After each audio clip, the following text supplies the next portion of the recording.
Streaming now. Actually, I can invite you to the broadcast.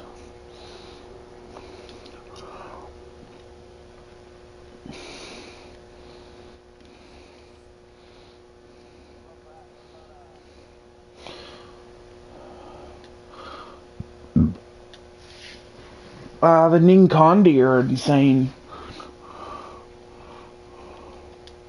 Yeah.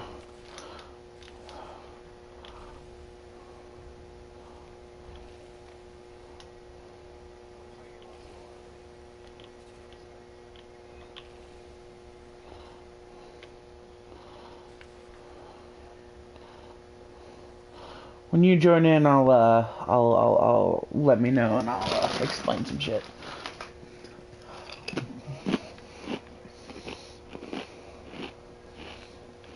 The stream?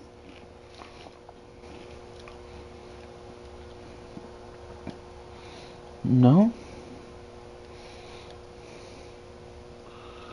Excuse me?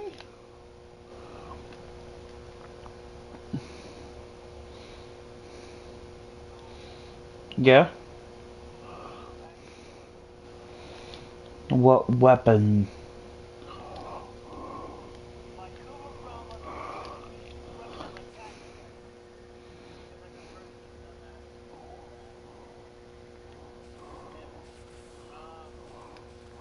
For me to get that Kuva Brahma, you'd have to trade me the Lich.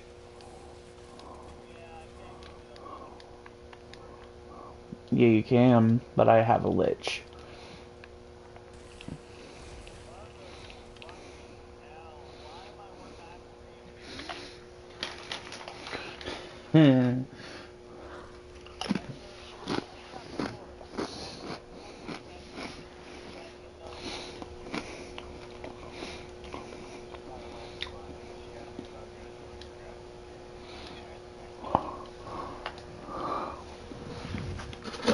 You know what's really funny? You know what's... No, you wanna know what's super funny? I wouldn't play with you if you're the last person on the planet. No, I'm kidding. I love you.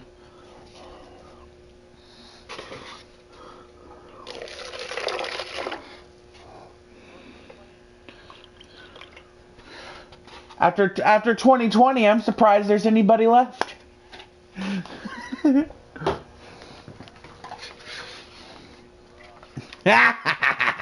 You're right, you're right.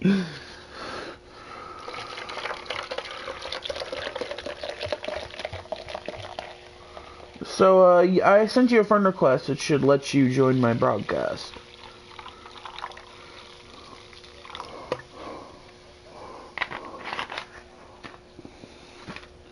Depending on your internet, you should have it downloaded here in a couple hours.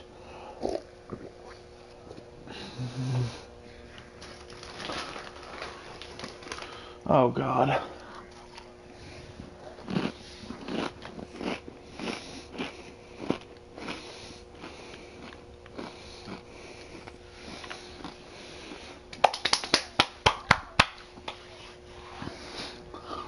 What are you looking for?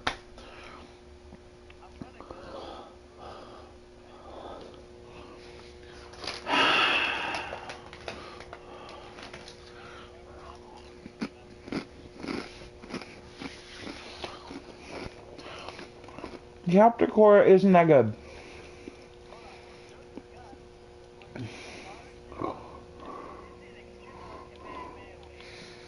Hey, you played Halo, right, dude? Yeah. Laser cannon. Shoulder mounted.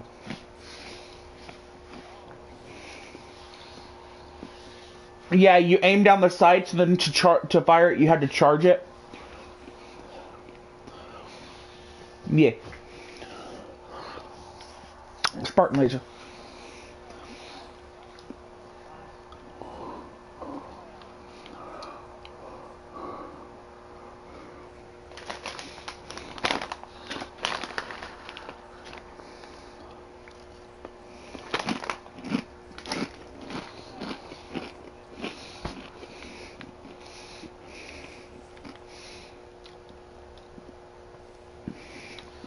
Oh, I'm so fucking close.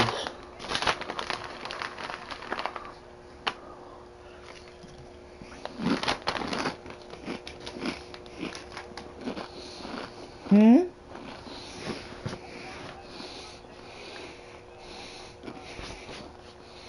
Mm-hmm. It's a harder gun to get. Alright, so tell me what you want to see, because I know you're viewing me right now.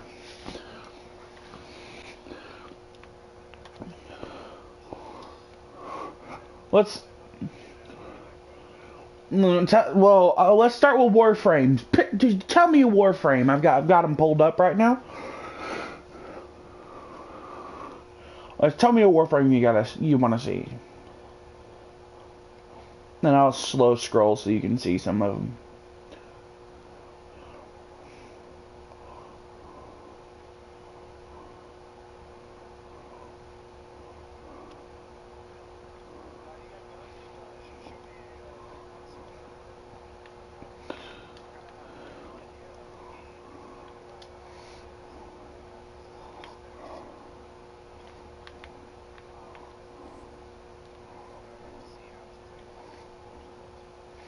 Alright.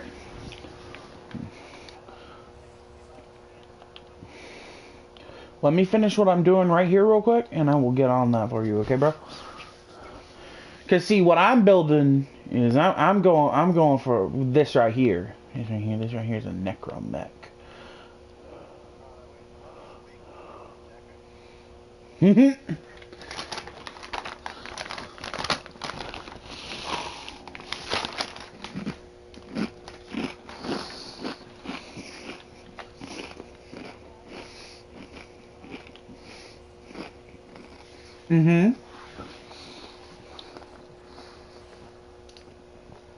Yes, I do. It's a rare drop from the specters that you have to fight in the quest for Titania.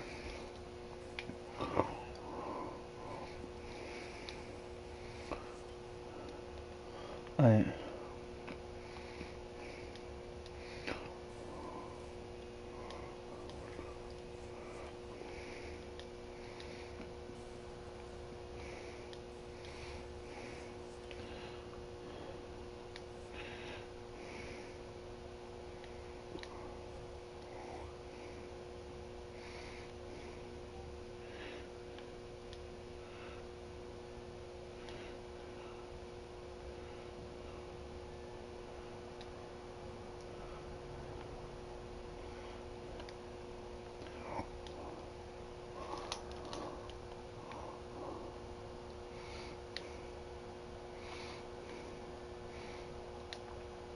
So this is a necromech.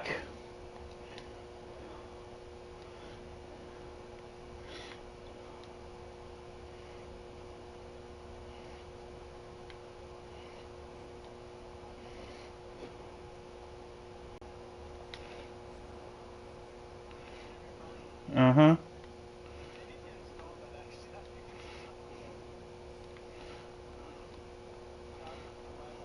Yeah.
Yeah, but you weak as fuck. But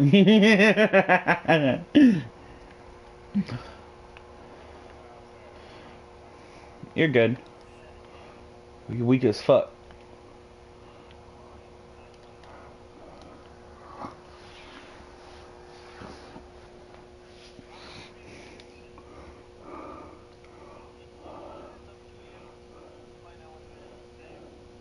Okay.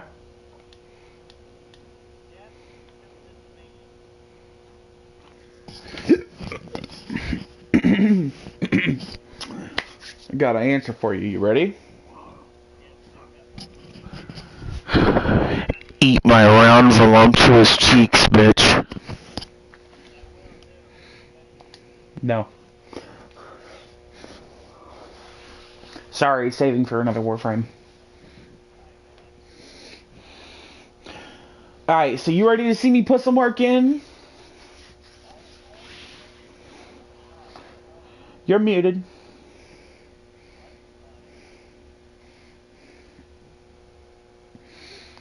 About to put some work in and he ain't even here. What the fuck am I doing this for?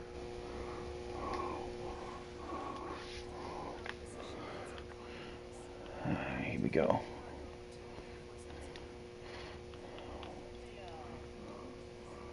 I'm not giving you any fucking thing else.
Sir, are you watching?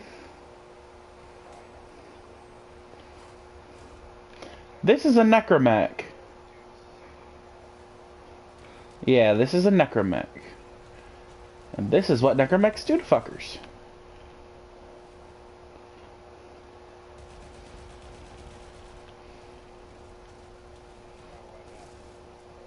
No, it's a robot.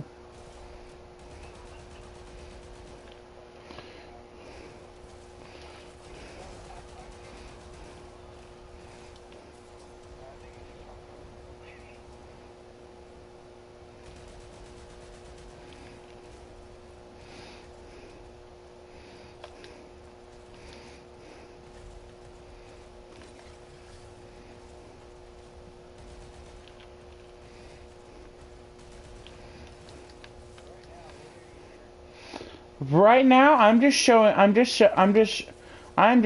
off some of the stuff that we have here in Warframe. such as big guns and bigger mechs.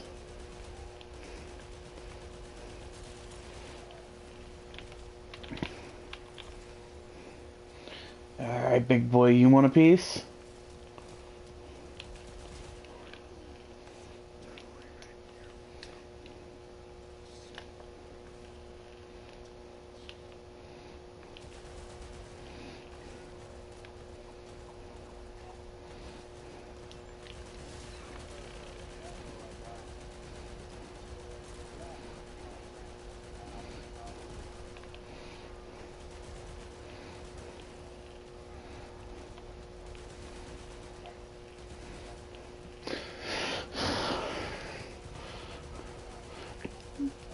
Depends on what you want to do. If you're trying to grind experience, there's a really nice mission you can do if you do a group, because there's shared group XP, and the more people you have in the group, the more XP you're gonna have in general.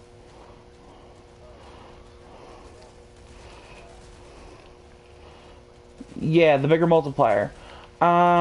If you're going for like grinding certain objects and whatnot, your best bet is going to be going around and finding where those objects drop.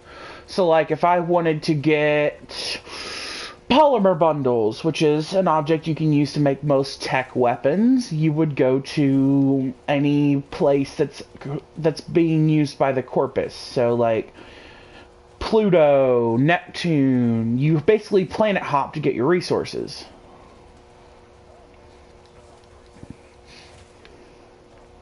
Yeah, and each planet has its own set like level of difficulty. There is main story you can do. There's also side stories you can do, if you absolutely want to. That's just a given. You don't have to do the side missions. Most side missions will get you the ability to make a free Warframe. You don't have to do it. If you don't like the way the Warframe looks or works, you don't have to do that side mission. You don't even have to do the main story if you don't want to. It's just recommended that you do it to get through the star chart. And one of their biggest things that they've added, they've added open worlds like the one I'm in right now, and they added something called Railjack. Now, Railjack is my fun. I love Railjack. Railjack is fun as hell. Railjack is when you take space ninjas and give them a pirate ship.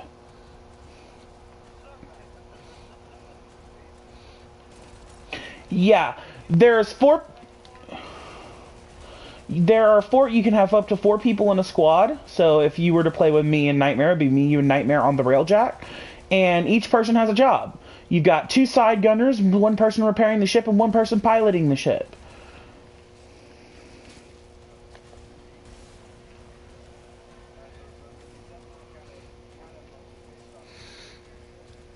No. Everything you can do in the game, you can do solo. I went through this whole game and farmed this thing up from scratch by myself. This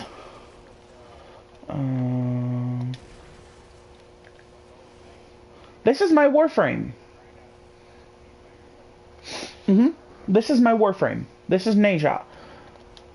He's got his hula hoops. You can give the hula hoop to other people, which is awesome.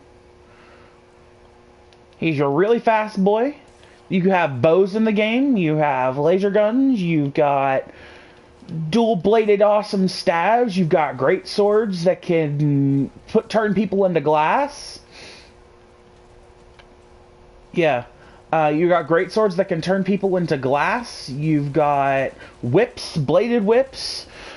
You've got sword guns. And when I say sword guns, I mean sword guns. They are melee weapons that have the infinite range shooting ability. Their heavy attack is, I shoot you. So when you run out of ammo in your regular guns,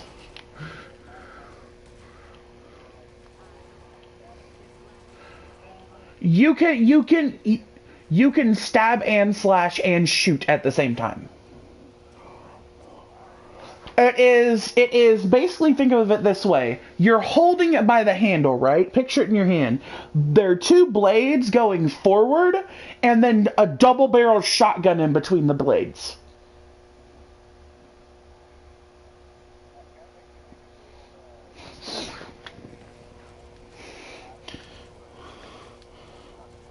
Yeah. It's basically the energy blade from Halo with the gun slap between it. Hello?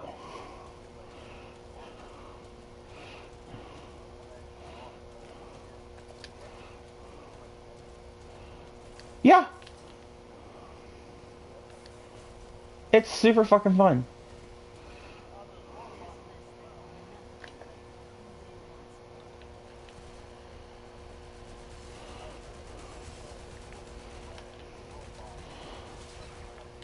No. When he says there's world bosses, he means for the open world. Like, for this area, there's 3 world bosses. There's the Eidolon Terrorist, the Eidolon Gauntlist, and the Eidolon Hydralist. Each one gets progressively bigger. On Fortuna, which is on Venus, there is the Orb Mothers. There are 2 of those. Currently on Deimos, which is our recent big world expansion, there is no world boss. But there are bosses on every world, if that makes sense.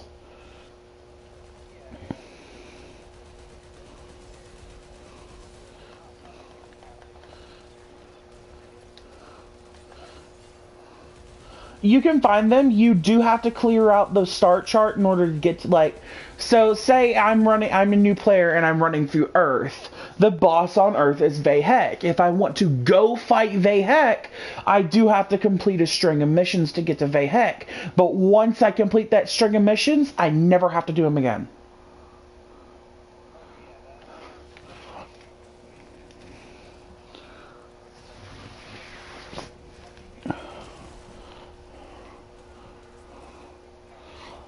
Yeah, he's always on the same planet. Now, the only things that swap areas are going to be Kuvaliches. Kuvaliches are the type of enemy that is just as strong as you, if not stronger. They're basically your rival. You piss one off,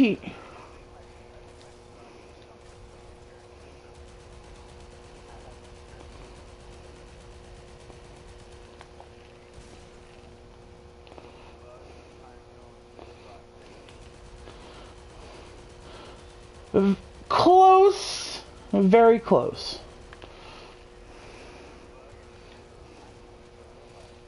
And there's a kid that pilots the robot.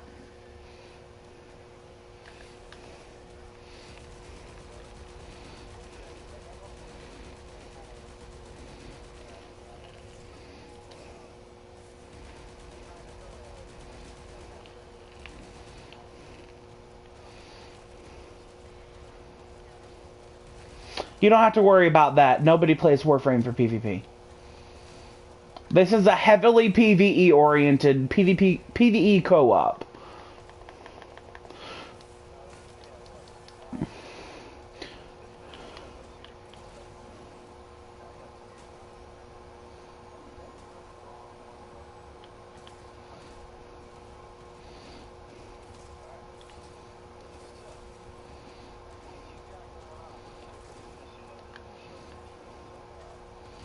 My biggest mission? I have nothing I have to do right now. I've completed everything. The only thing I have to do are some side missions that I really just don't want to do. If I set my mind to something, like when I got this guy, it could take me a couple days. Because there are wait times in progress of builds. But your Warframe, you choose one to begin with from the start. That's your first Warframe. You don't have to build it or anything, you just spawn as that Warframe. As you learn and progress through the game, you get this guy. As you learn and progress through the game, you get access to your kiddo, and you're good. The different Warframes you can get Each boss will drop a warframe. Most bosses will drop a warframe on the start chart. Then there are different areas where side quests will get you a warframe. Or, like, for instance, probably one of the most sought after quests that we got was called the Sacrifice. You got a free warframe for completing it. You got a free warframe and a katana.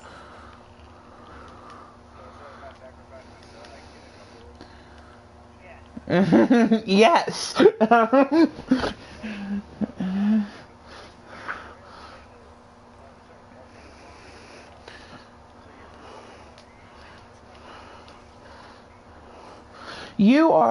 warframe is the proxy for the child's power.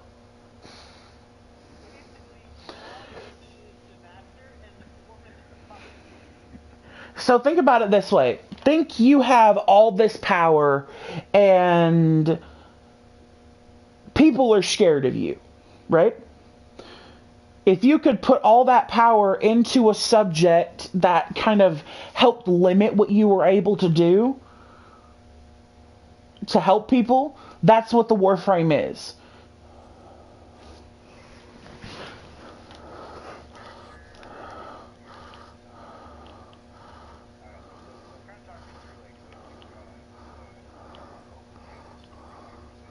Rough overview. What rough overview of the storyline? Shut up and let me explain. Shut up and let me explain, Nightmare. For fuck's sake. You bring him in here for me to talk to him about it, and you keep talking over me.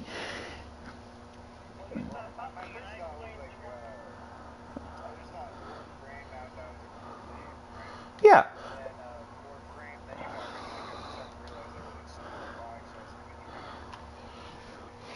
Yeah, so look, can you see the current screen?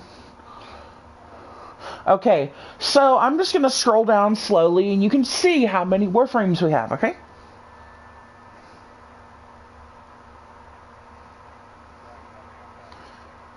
That's fine, just look.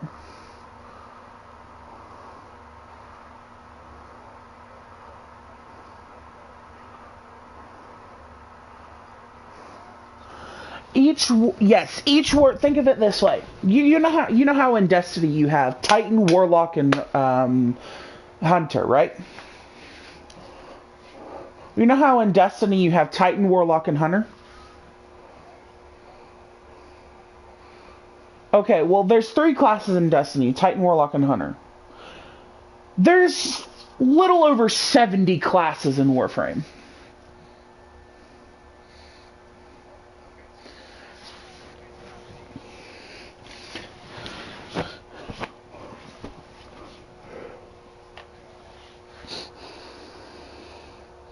Yes, each of them... Yep.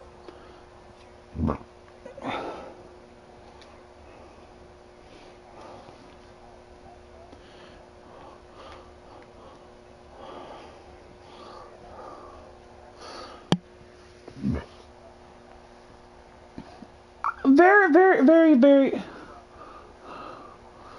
Yes, these are the warframes. All the bots you're seeing on the screen are the frames. We just use frames as a general term. They're called, in the game, they're called frames of war because they were made during a war to help the children channel their power into something to help the empire, the Orican Empire, which is the overlapping, we created you, so you serve us empire. So the one I selected right now, the one I selected just now, her name's Mesa. Her big thing, she likes guns. Do you like guns? You like guns? She's aimbot incarnate. You use her ability, look in a direction, and hold the right trigger, and anything that exists in that direction falls over dead. She is high noon, turned up to 20. Yes! Let's go with, let me show you another one. This is Goss, okay? He'll pop up for you in about 3 seconds. And I've got one word for you for Goss. I want you to guess what it is by his pose.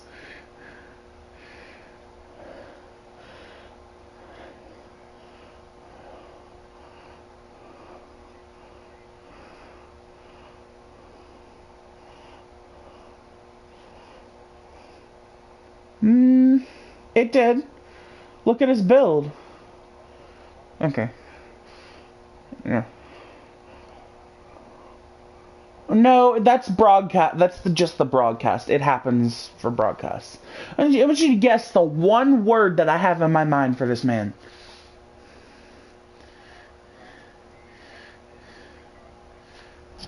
Fucking fast.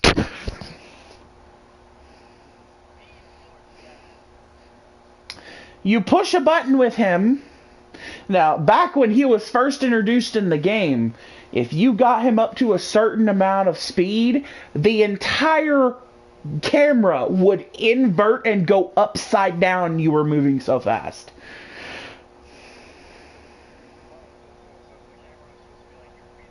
So you see the way the camera... No, you see the way the camera is right now, right? Flip it upside down, and then zoom out about a fucking million degrees.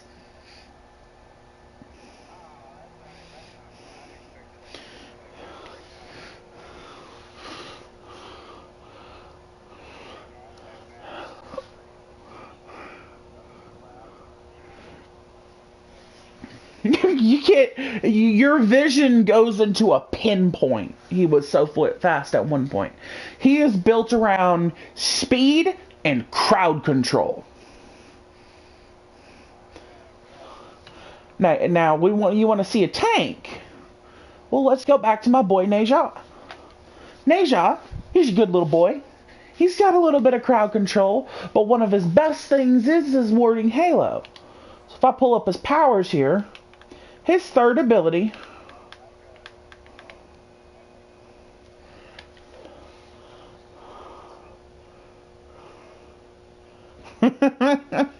so if I pull up his third ability, you see he's got a damage absorption modifier.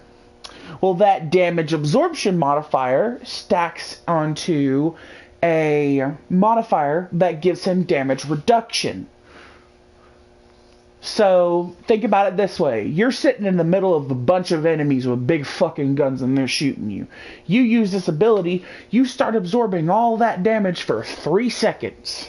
You have a warding halo. You got 3 seconds to absorb all that damage. Now it stacks at a rate of 3,412 damage per minute. Or per second.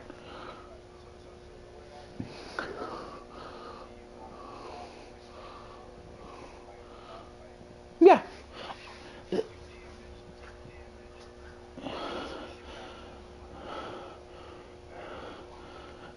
And the best part about this is you can put that ability on other people. If we go to my upgrades for my Warframe, which is going to take you into a...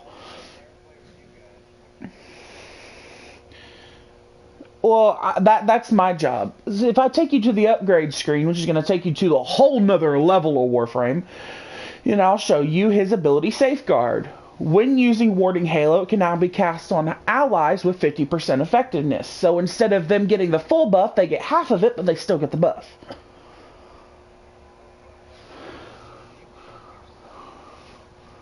No, if you buff yourself first, then you look at the person you want to buff, use the ability again, they get half of their own buff. So they get that same damage reduction, but halved. Which doesn't matter because it still absorbs incoming damage and stacks the multiplier.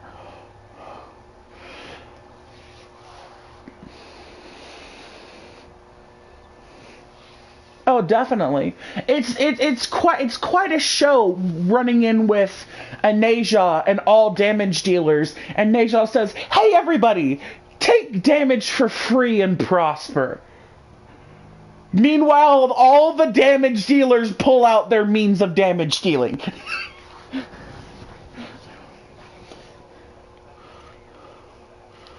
Yeah.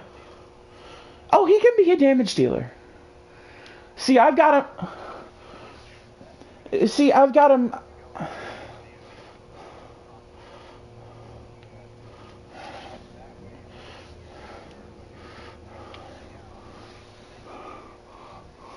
Yeah, so for yeah. So think of it this way. He's not only the tank for my build, but he's also the damage. So with his fourth ability, he can impale people on spikes in a 24-meter radius and keep them there for 8 seconds. Now while they're on that spike, if I use 8 seconds, that's all I need. Cause once once I put them on the spike, I then use my second ability called Blazing Chakram. Which basically, you take that big old motherfucking hula hoop on your back, and you say, "This bitch empty, yeet," and you throw it at a motherfucker. Now, modify that. Okay. Okay. So if you you're fine. You're fine. But then you can modify it with an ability augment, which is the same thing as Safeguard. But this one's called Reaping Chakram. For each enemy hit, it increases the ring's damage by 2 times. And has a chance to drop health orbs that increase health for an additional 25% health.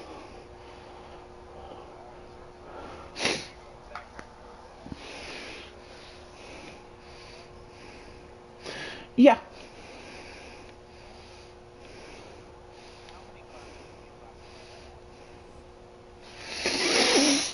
Hmm.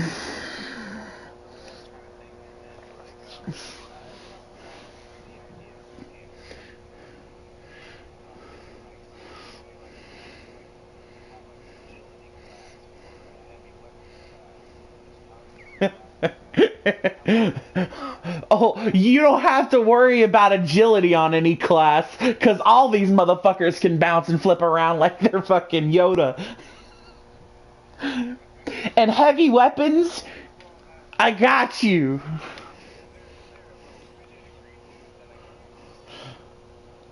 No, not really. But you can customize your operator as a little green dude.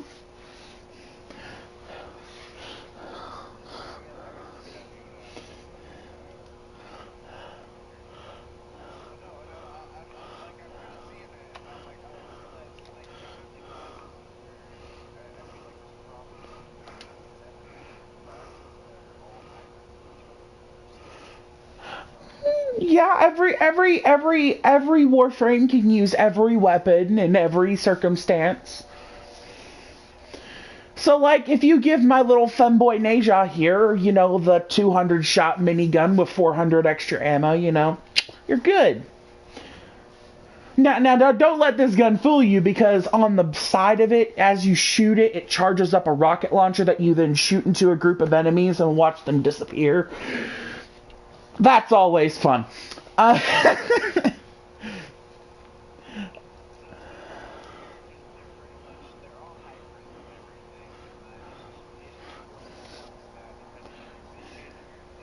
Exactly.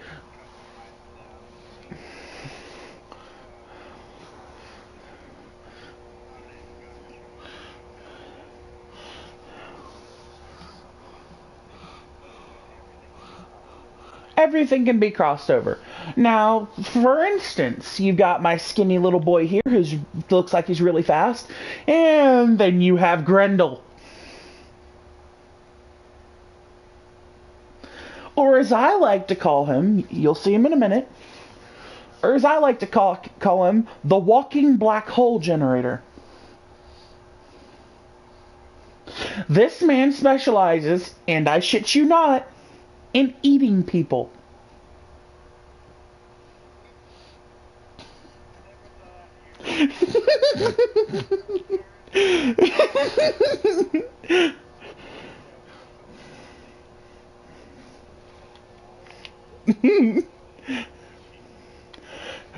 Feast! Swallow an enemy whole and store it in Grendel's gut. Not satisfied? Keep eating, but beware. For each enemy in Grendel's belly consumes energy. If you hold the button, you then vomit them out like a shotgun, covered in toxic bile.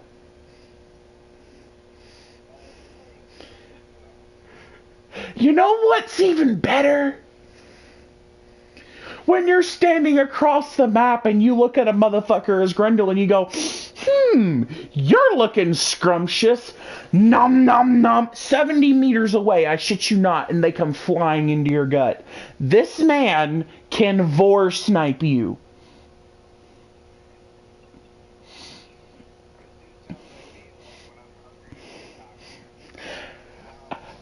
But wait, there's more. This man can turn into a living meatball.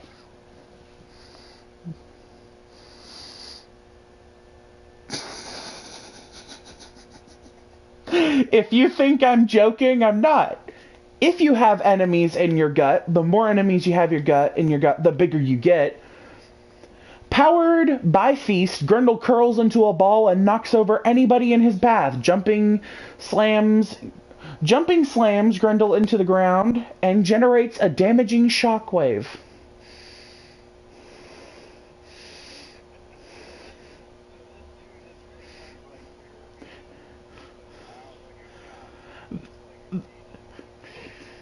This guy is Kirby meets Majin Buu.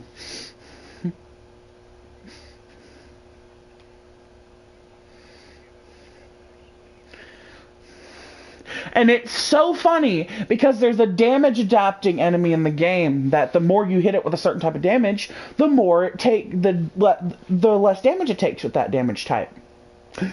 This motherfucker can eat them. No negative side effects.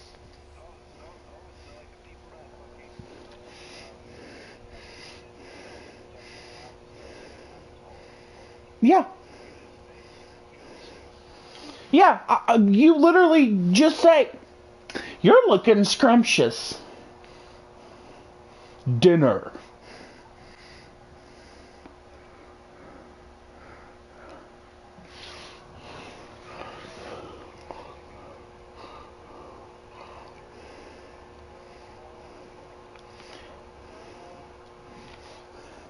Oh, we'll be on until late, so we'll be here.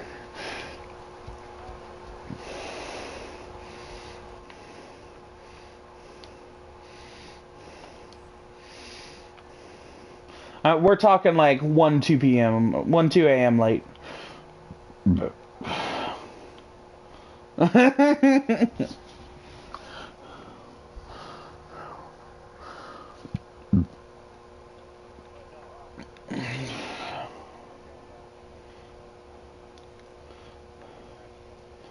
Alright.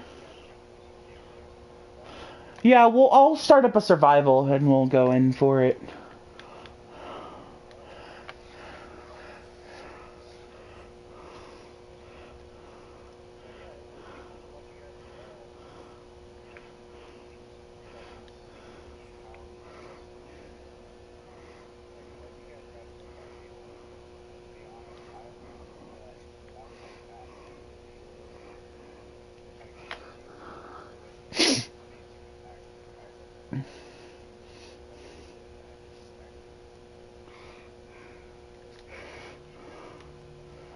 Yeah.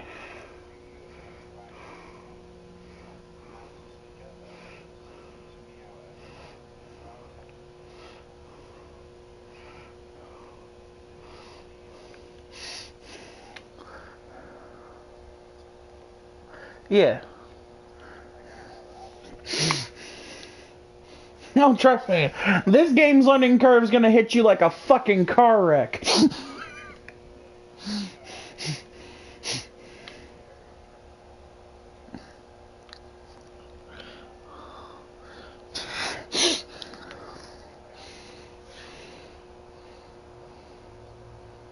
Honey, I'm going postal.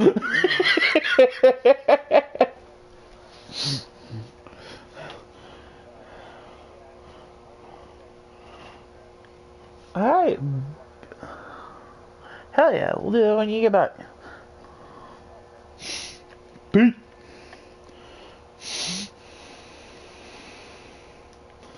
So, what do you want to do, my boy? Now that I've sold your homie on this game.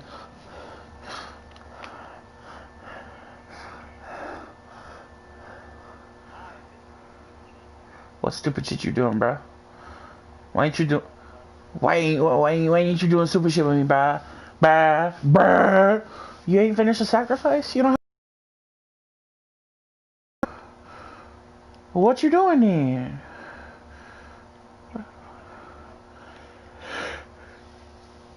What are you doing? I'm looking at the weapons that we've got, and I'm trying to think of what I want.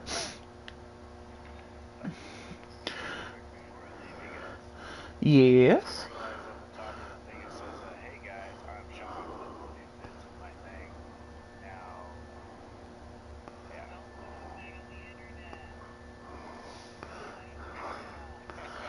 I will put my thing wherever I want to put my thing, Mom! No, wait, what?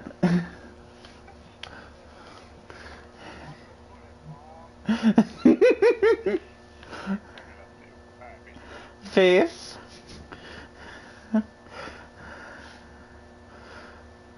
La la la la la. La la la la. It's the one and only D.O.W. Doop doop. What do I want to do? What do I want to do? I'm gonna get the wolf's edge. Should I get the hiatus? No. Nah, bruh. You know what I need to do? You know what I need to do? You know what I need to do? You know what I need to do? You know what I need to do? You know what I need to do, bro? You know what I need to do? Do you know what I need to do? Hello? Hello? You know what I need to do? Do you know what I need to do?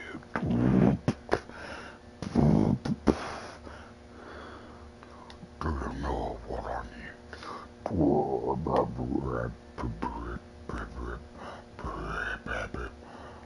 Oh my God, Jimmy. Look at her butt. It's so big. He's like a country boy with a girlfriend. Hustle shooting 8-ball, throwing darts at the wall. Then you're 10 feet tall, here she comes, Lord help us all. She'd have your girlfriend on something at his chair. Poor old boy, it ain't his fault, it's so hard not to stare at the honky tonk. But don't get down. Keeping perfect rhythm make you wanna swing along. Got it going on like Donkey Kong. And ooh, shut my mouth, slap your grandma. There ought to be a law, get the sheriff on the phone. Lord of mercy, how'd she even get them britches on with a honky tonk? Double up, patty cake with no hands.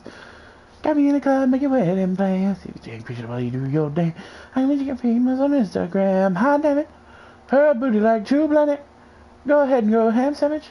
Oh, I can't do it. And you know what I do with a big fat butt, big fat butt, big fat butt. Oh, won't you take me on tonight? Oh, down the side of every fine line. Oh, you ain't gonna let it all hang out by the bottom, girl. Make the right round go round.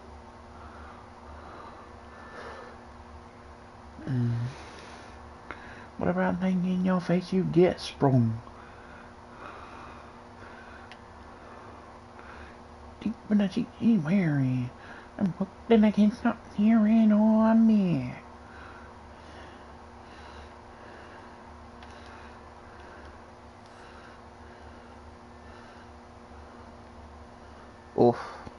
Oof. These gotta looking clean, baby.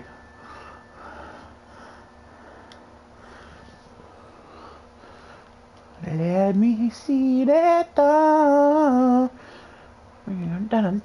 Anything you wanna show? That dun dun dun dun dun. Country girl, shake it for me, girl. Shake it for me, girl. Shake it for me. Where you going?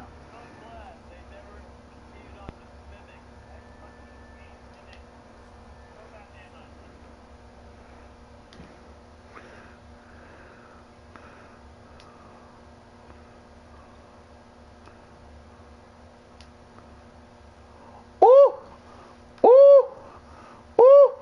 Looking clean. It is he, Prince Ali, Alibaba. And that, my dear friends, is why he hopped on up and dropped by.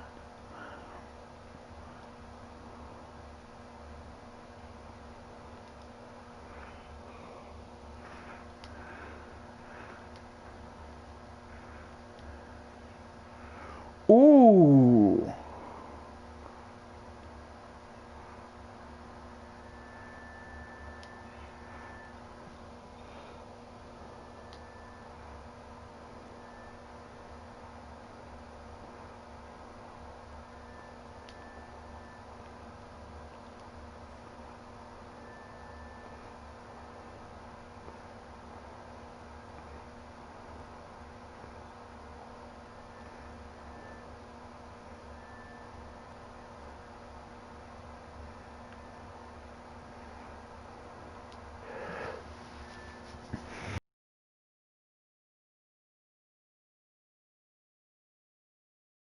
Ooh.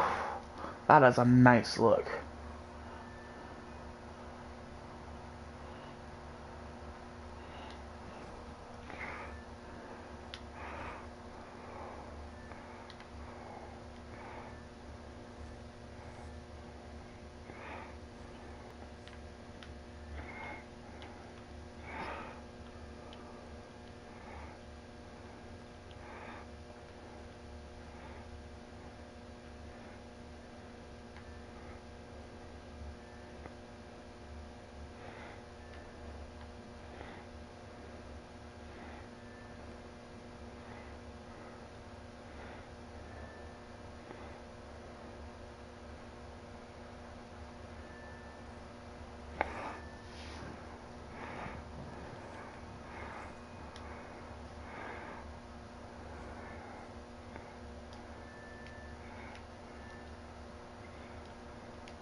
Why would he?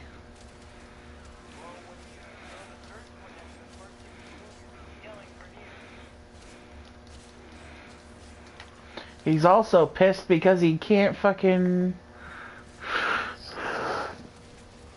speak. He's lost his son. He's left with that forever burning memory. Wouldn't you be a little bit pissed and homicidal too?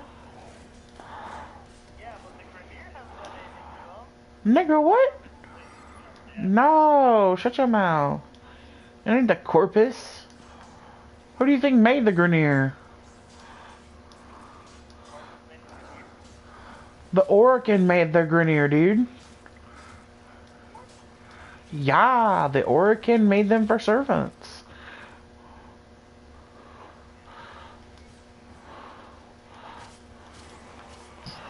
Oh, yeah. Oh, yeah. Let me cut you with my glass sword.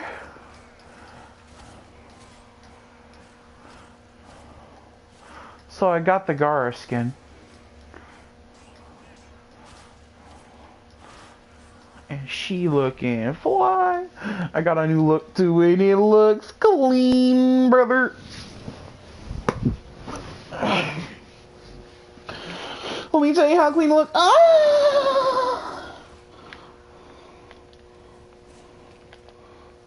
Yeah, yeah.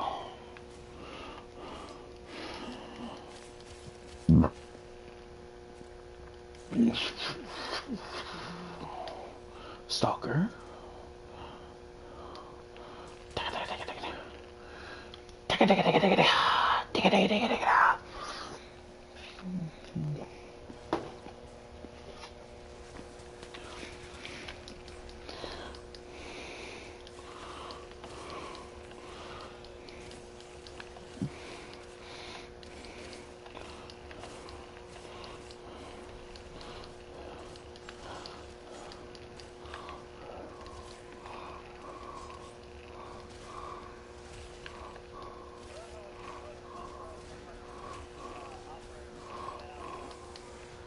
He doesn't bow down to you.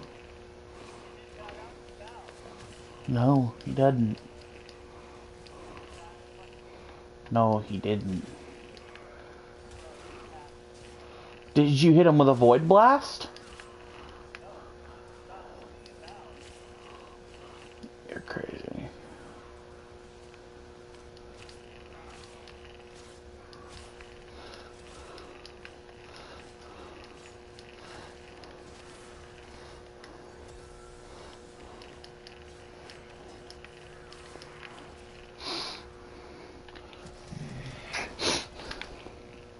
Y'all crazy up in this snuggle. Again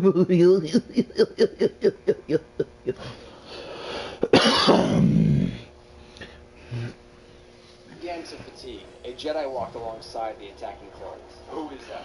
Drolling asked. Shakti knew who it was. It was the Chosen One, Anakin Skywalker. She told the pilot of the transport to take off, although the pilot was hesitant at first. He followed his orders. Sin Drolling knew what Shakti was doing. She was going to sacrifice herself along with him to defend the transport. He looked at all the troops, then back at the transport. Drolling knew that the Jedi were going to have to stay strong in these dark times. They would need their counsel. As the transport's door began to close, Master Sin Drolling turned to face Shakti. You must go, Master Shakti. The Jedi need their counsel more than ever. Shakti didn't budge. No, I'm not leaving you! She was adamant on staying and fighting, even if it meant she'd lose her life. The transport's door was nearly closed. Live, Master T. Live to fight another day. Without warning, Master Drolling force-pushed Shakti into the transport hangar, the door closing moments later. The transport took off and into the Coruscant sky. Drolling turned to face his foes. It was just him versus a couple dozen clones. He focused his energy as Vader lifted his hand, signaling to the clones to prepare to fire. It was then, the newly appointed Sith Lord Darth Vader brought his arm down quickly, signaling to his troops to fire, and the 501st troopers did, as commanded. On Megiddo, General Coyote Mundi, along with his clone commander, Bakara, charged the Separatist forces. Mundi sliced through droid after droid, leaving piles of scrap metal in his wake. The troops were loyal. They followed their general, blasting down many waves of clankers. They were winning the battle, but the fight wasn't over yet. Their forces neared a bridge, coming head-to-head with the Separatist main forces. As Mundi deflected a few laser shots, he was assaulted by 2 Magna Guards. These advanced droids wielded their designated electro-staffs and forced Mundi into a corner. Though Coyote Mundi was a very skilled fighter, he was beginning to fatigue. Commander Bakara noticed his general in trouble and rushed to his side, firing his blaster at the droids. Only one shot managed to graze the droid's shoulder before it turned around, smashing into Bakara's helmet with his staff. The hit knocked the trooper to his back, but it allowed the Jedi Master time to dispatch the other droid. Coyote Mundi then attacked the remaining Magna droid, splitting it in half with his lightsaber. Bakara stood to his feet. "Oh, you're right, General." Coyote Mundi chuckled. "I was about to ask you the same question." Both men regained their composure and went back to the battle. Bakara returned to his men as Mundi ran towards the bridge, slashing through more clankers. The Republic began to push the Separatists further back. It was clear victory was on the horizon. The Jedi Master took cover behind a destroyed tank near the middle of the bridge. He looked down to see a message had come in through his comlink. It was from Master Windu. Although Mundi was curious, he ultimately decided to place his comlink away, for he was in battle and they were on the cusp of victory. Whatever message Windu had for him would just have to wait until the battle was over. The general leaped out of cover looking to his troops. "Come on!" he commanded, signifying to his troops to move up and follow him. He ran a few steps forward, but soon realized the troops weren't following him. Mundi then turned back to his troops, confused of what was going on. The clones held their positions and took aim at Mundi. Now you know what happens next. We saw this in Revenge of the Sith. The clones open fire on Coyote Mundi and he dies. But what if he actually survived Order 66? Let's explore. Jedi Master Coyote Mundi was fired upon by his clone troopers. He was able to block and deflect a few bullets before finally getting shot in the upper left arm and in the abdomen. He ducked behind the tank wreckage again, holding his wounds. Mundi didn't know what was going on. One minute his troops were on his side, and the next they were attacking him. The Jedi was now surrounded by both droids and clones. If he wished to survive, he would have to find a way out now. It was then the Jedi noticed a Confederate bomber flying low towards the bridge. He could see the clones closing in on his position. Mundi was injured and fatigued. This was his only escape, and he only had one shot at it. The bomber soared under the bridge, as Mundi used all of his remaining strength to jump off the bridge onto the ship. Even with his former troops firing upon him, he managed to stick the landing. He pulled the droid pilot out of the cockpit and took its place. He then flew off to the planet's atmosphere, playing the message he received from Windu. He listened to the urgency of Windu's voice. This was a serious situation, and he was already hurt. "Well, I guess it's off the time bomb," Coyote Mundi said, engaging his hyperdrive. His recently acquired Separatist bomber zoomed off, disappearing in the blackness of space. Stas Ali is probably one of the most obscure Jedi Council members, right next to Coleman Cat, and because of this, I feel I should give you some insight on her. She is a Tholofian woman, from the planet Tholof. Now the funny thing about Stas Ali is sometimes she's confused with her cousin, Adi Gallia, who also served on the Jedi Council before her. In fact, Ali took Gallia's spot on the Council shortly after she was killed by Savage Opress in the Star Wars Clone Wars TV show. Now that you know a little more about her, let's begin. General Stas Ali, along with her clone regiment, the 91st Recon Corps, were fighting the Separatists on the outer rim planet of Seleucami. Stas's clone commander, Neo, and another clone trooper accompanied the Jedi on a patrol suite. They rode their speeders across the desolate area, keeping an eye out for any remaining droids. Stas was ahead of the clone by a few yards, as she received an incoming message. It was Master Mace Windu. In the message, he had warned the Jedi about what had happened, that the clones have turned against the Jedi. She didn't know what to think of the message.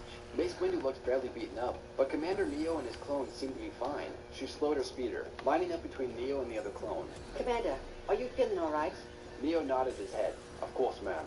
Why do you ask?" Before the clone commander could finish his question, a message appeared on his comlink. The figure was wearing a dark hood. Execute Order 66. The figure said as Neo looked towards his fellow clone, something seemed strange to Stas. The Force was telling her to run. Suddenly, Neo pulled a blaster out and aimed it at Stas. She slammed on her brakes as he fired a blaster shot. The However, fuck, she dude? forced between both of the troops, and since she moved, Neo ended up shooting his fellow clone. The clone wingman fell from his bike, dead. Ali used the distraction and speeded off in another direction. Neo turned around and went right after her, firing his speeder's guns. He pursued her over hills. Bear in mind that just blasted over my live stream. Neo was relentless and aimed to follow his orders. The Master Jedi knew her speeder's fuel would not last forever, and would soon run out, So if she was going to live, she would have to do something soon, even if that meant she'd have to kill her clone commander. As Ali rounded a corner of the canyon, she leapt from her bike and ignited her lightsaber. Neo came quickly behind her, and she swung her blade onto his speeder's front stabilizer. The machine flipped forward and hurled the commander against the rocky canyon wall. Stas ran to confront him. Have you lost your mind, Commander? Neo looked to the blaster lane a few feet away from him. I must follow orders, he said, crawling for his weapon. It was clear Commander Neo had broken many bones and was in intense pain, but despite his injuries, he seemed hell-bent on retrieving his blaster. Now, Stas didn't truly know what was going on with her clones. She was informed of what Order 66 was from Windu's message, but she didn't know why the clones had carried out the order so blindly. You see, Commander Neo was a very proud clone, and a very loyal one at that. She had fought with him in many battles, and to see him like this, it was just sad. Stas Ali commanded the troop to stop. As he came inches from his gun, she got closer to him. Stop. She said again as he gripped his blaster. The clone raised his arm, blaster in hand, and took a shot at the general. Ali blocked the blast with ease, deflecting the bolt back at his chest, killing the commander. The Jedi Master felt saddened from the situation, but when it comes down to it, it was either her or him. She knelt beside her fallen comrade. Rest in peace, Neo. The Jedi will solve this. She then walked to her speeder and took off into the distance. Coleman Kaj was a male Angri. He could be possibly the most unrecognizable Jedi upon the Council, due to him not having any type of prominent role in the Clone Wars TV show or the movies. In fact, I had problems even finding pictures of the Jedi Master to put in this video, and this could be because, like I said, we see him only a few times in the films. Now, Coleman Kaj is sometimes confused with another Jedi Master just because they have the same first name. Remember this guy?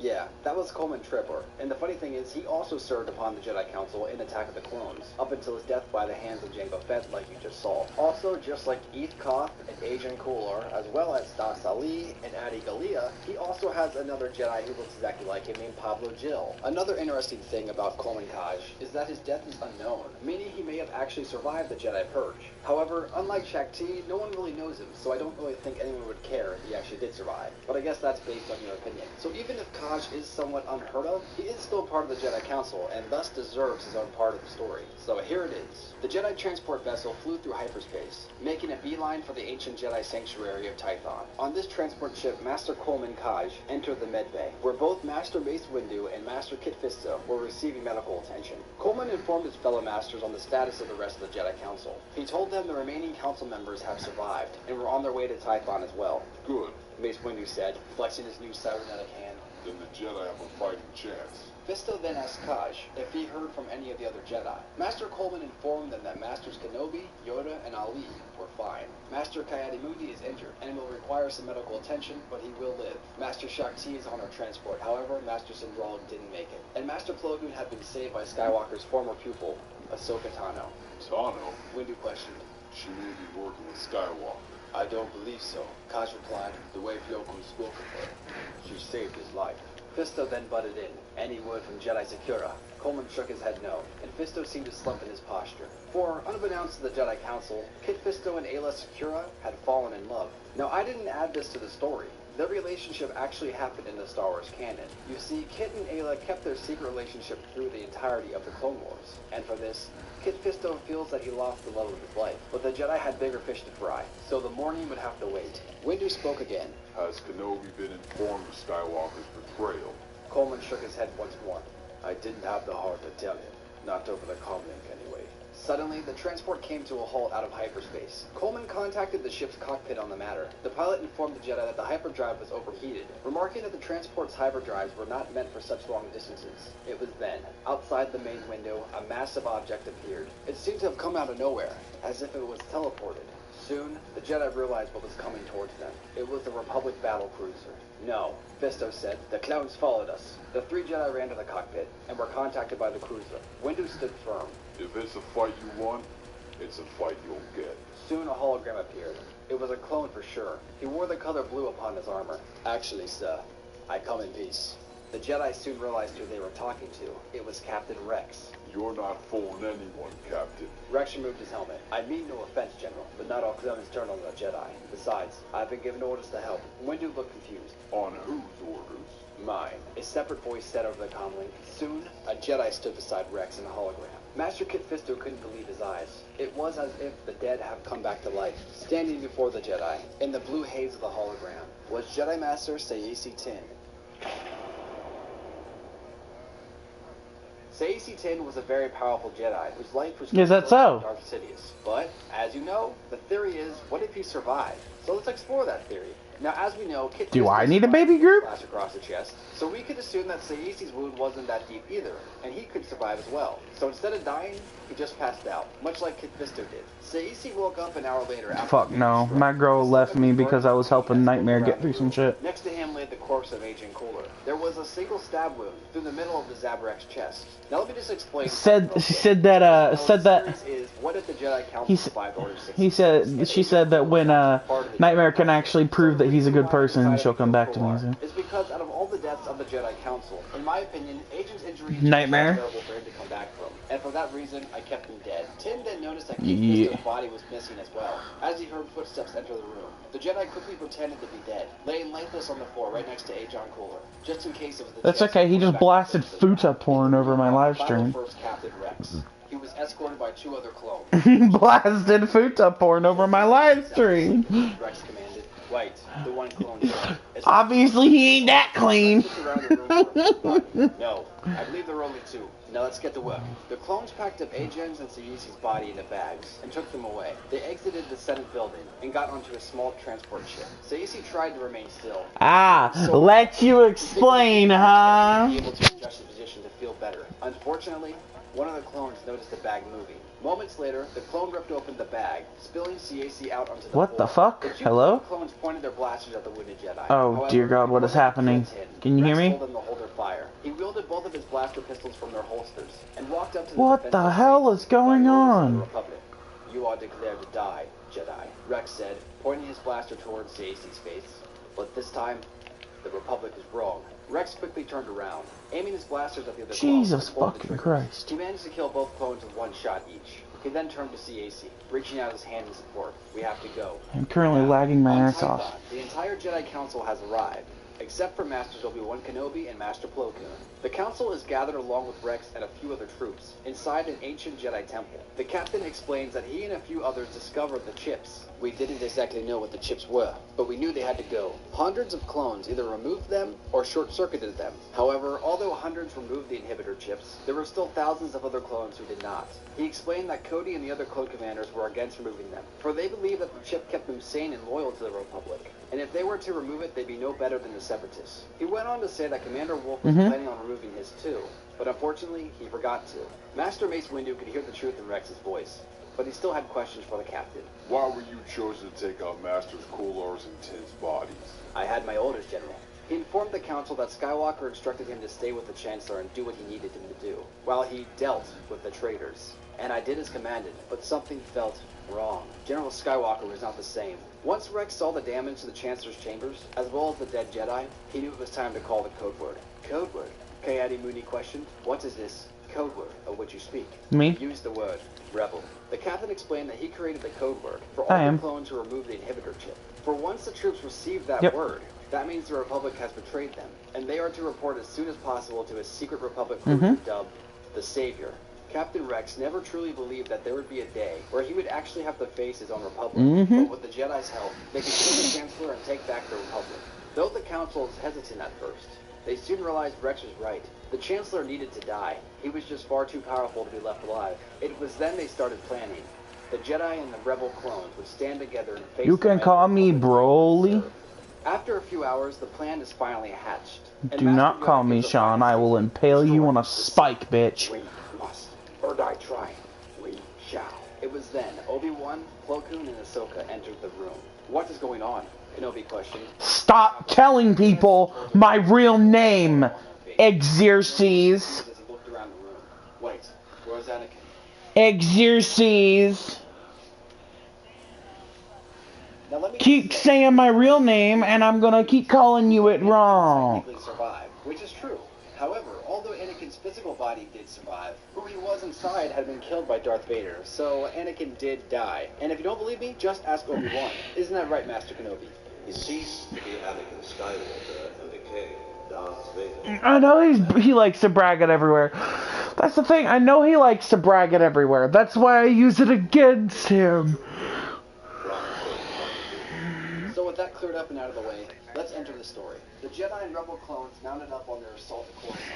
The many Jedi Knights, Padawans, and Masters who could all fight prepared themselves for battle. The clones decided to remove the colors on their armor. Now they wore... Do you know my name? I am Xerxes. signifying both the light and the purity. It sounds like a powerful ruler, you know what I mean? The Jedi and clones wish they had more time to prepare, but by this point, Palpatine would have learned of the Jedi's escape, and may have reinforced the Chancellor's facilities. Windu gave the order. We attack. Are you not entertained? Master Yoda walked to Mace Windu's side. Ahead of us. A tough battle. It will be. Yoda stated. Mace scanned over his troops. I have to admit, Master Yoda, I don't know if we can do this. He went on to explain that they'll be outnumbered in this fight, not to mention the pure power that Palpatine has at his fingertips. Disappointed in you, I am Master Windu. Fourth strongest ally we have. Mace looked at Yoda confused. Who do we have? Yoda smiled. Who we have. Mace Windu nodded his head. Master Yoda was right. Mace saw his soldiers as not good enough. But now, he saw them as soldiers of the light. Each and every one of them laying down their lives to take down the Chancellor. And it wasn't money fueling their spirits. It was hope. Master Kenobi approached them. He requested to go to Coruscant ahead of the army. However, Windu already knew what Obi-Wan was going to ask. Skywalker is gone, Master Kenobi. He snarled, raising his cybernetic hand in the air. There's your proof. Obi-Wan acknowledged why Mace would be Stupid against shit. reasoning with Anakin. But he had to. Anakin was like a brother to him. So, are you ready? Are you ready to see some action? Look at my beautiful glass girl. Look at her. She's gorgeous. This is the glass defender. The queen of sharpened glass. Gara.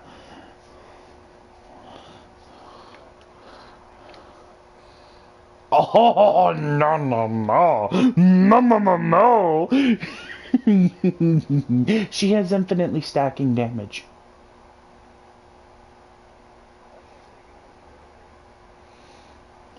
And she can defend shit. She can defend shit. She is a walking DPS defense frame.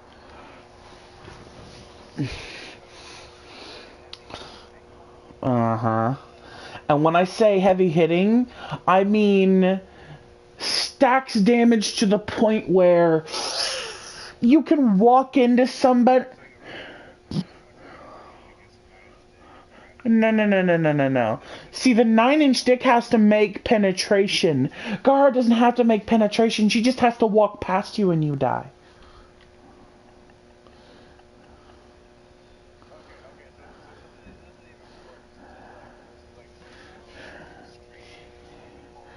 Exactly. Women instantly orgasm when they see her.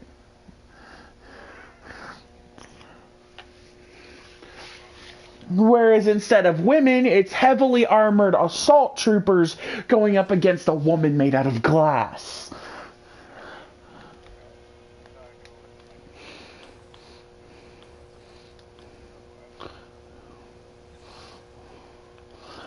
So let me begin with the glass shield. Anything that gets caught inside of it, as it's being cast, gets turned to glass, which then furthers her damage. So everything that's turned to glass, if I walk up and use my first ability, see all those numbers that pop up on the screen here in a minute? That's...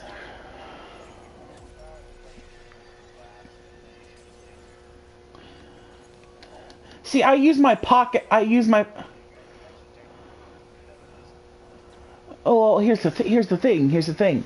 When you hit anything with the glass, they shatter, right? They just shatter to pieces. So, yeah. Well, see, look. When I use her first ability, she throws glass at the wall, right? And then hits you. Everything dies. It's my favorite ability. It's called pocket glass.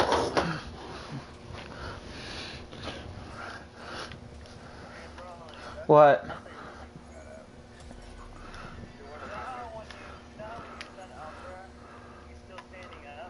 Uh-huh. What the fuck is this?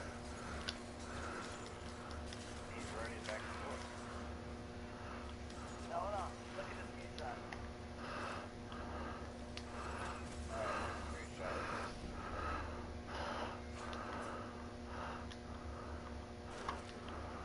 Alright, so what am I looking at on the picture? That warframe who's sitting down isn't supposed to be sitting down, he's supposed to be standing up. Yeah?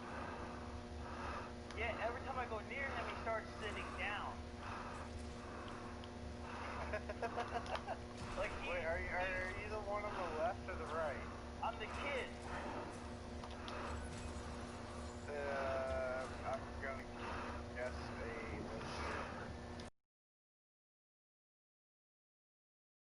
anyway, okay, so the warframe, whenever I approach the warframe in my kid form, he's shaking. Like he'll switch between his sword, and then he'll start guarding and unguarding like really fast, and then he'll sit down. Well, from this picture, I think he's maybe trying to squat down to the guy's level on the right, because he's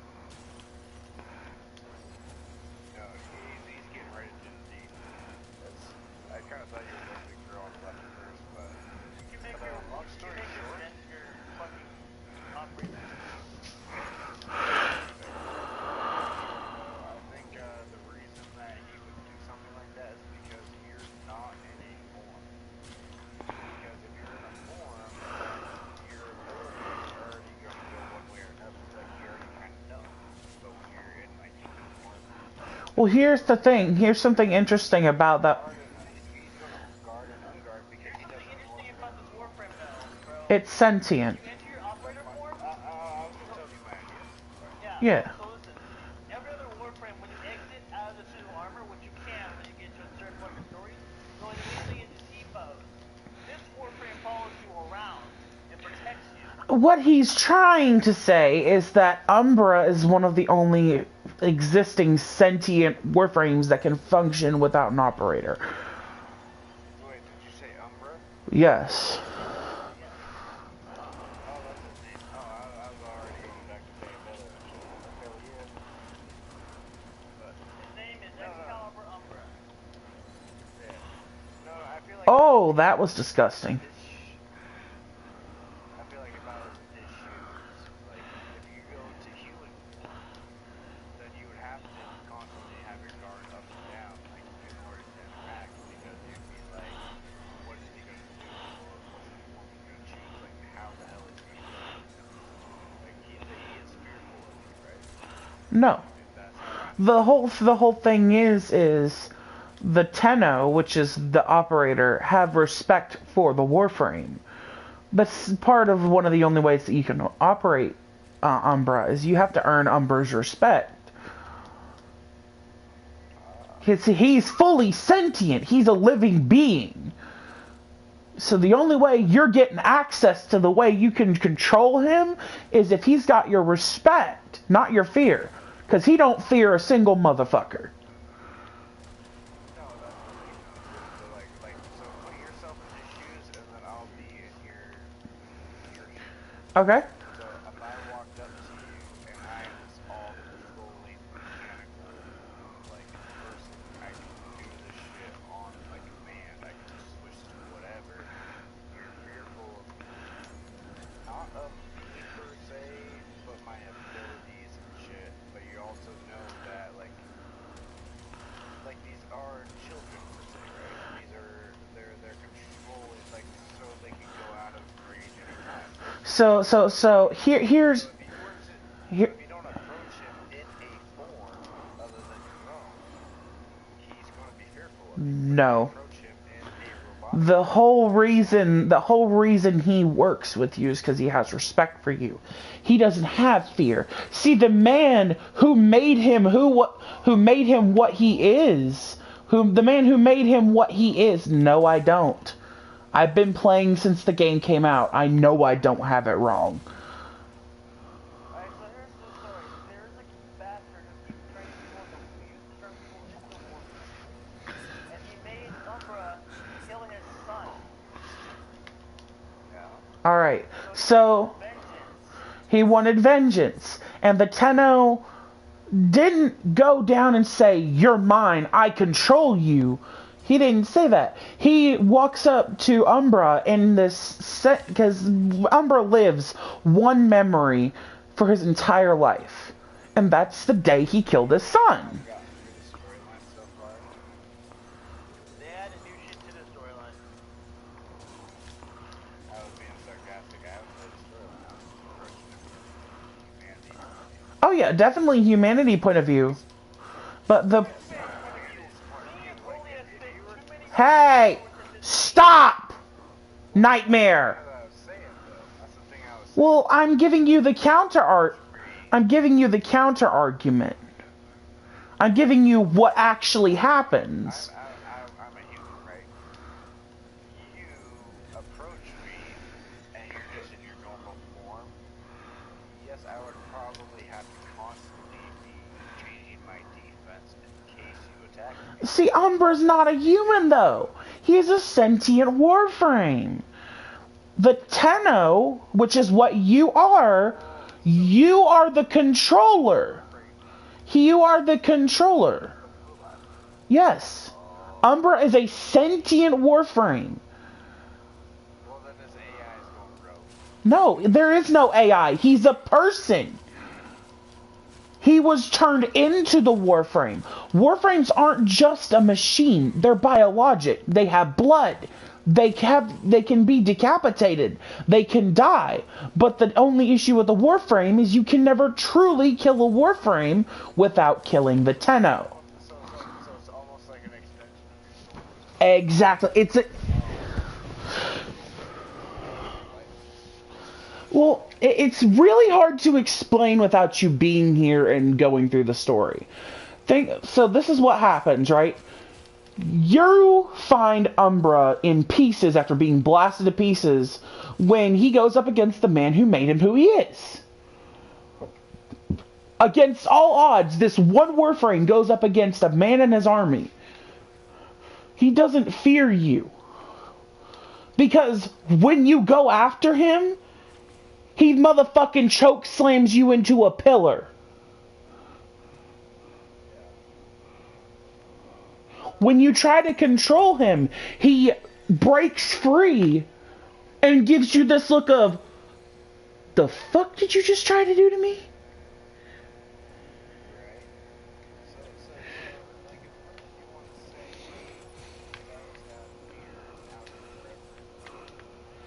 There is no reverence there. There is reverence after... There is reverence after you show him you are not a threat. Until then, all you are is another obstacle to Umbra. And he'll kill you too, just to get to Ballas. Because with...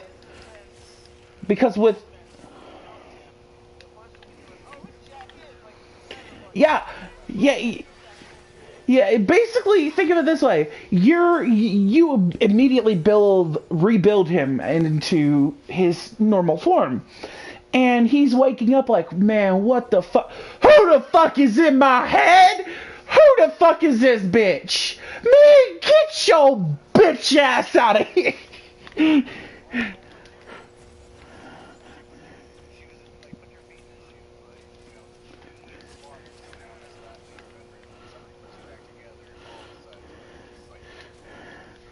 You've been rebuilt in a strange ship, and you're just like, "Somebody come get their man." But he doesn't have fear. The thing about the warframes is they don't have... Normal warframes don't have emotion.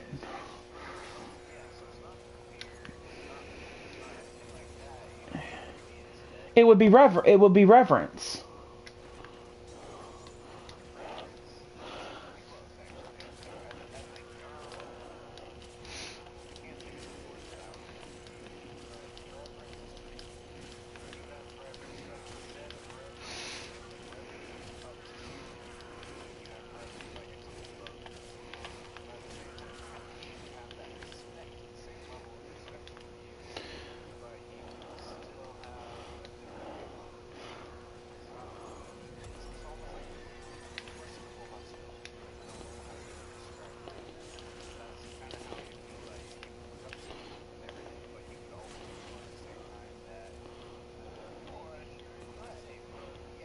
not necessarily. Not in this case. What I'm trying. I.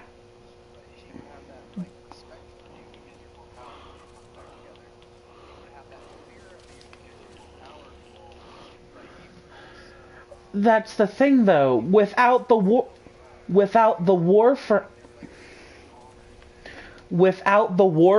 the Tenno has no power. Because the Warframe is a focus. Right? The Warframe is... Have you played D&D?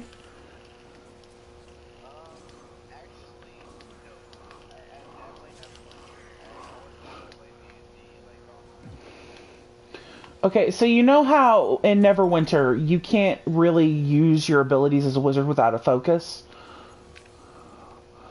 Fuck. So in D&D you can't really cast spells without a spell focus, right? Think of the Warframe as a living spell focus. Behind that armor, you're a squishy little kid who has a lot of power, but doesn't really know how to use it.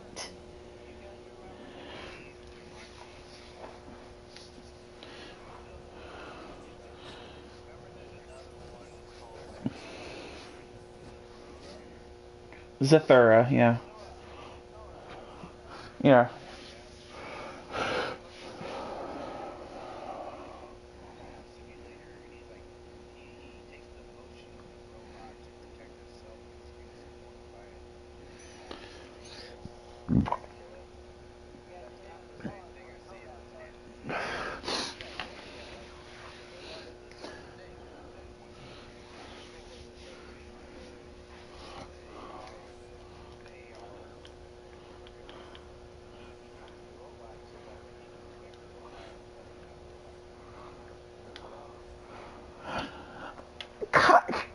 Kind of. It's loosely kind of the same.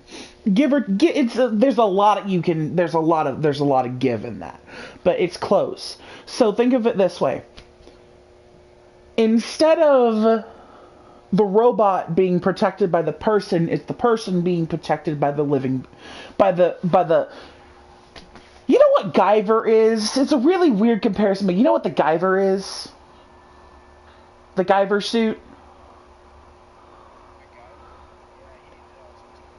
Okay, think of Warframe like the suit of a Warframe is like the Guyver. So it's kind of biometal-y?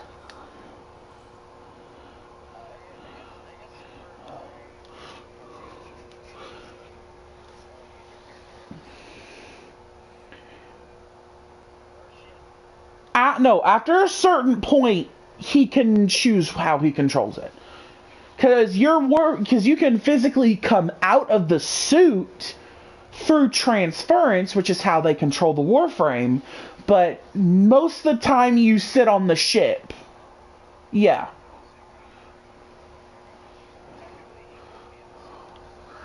Yeah, so the way he does it afterwards is so when you find Umbra and you make that link with Umbra, you can actually kind of... So, it's really hard to explain. Warframe lore is confusing.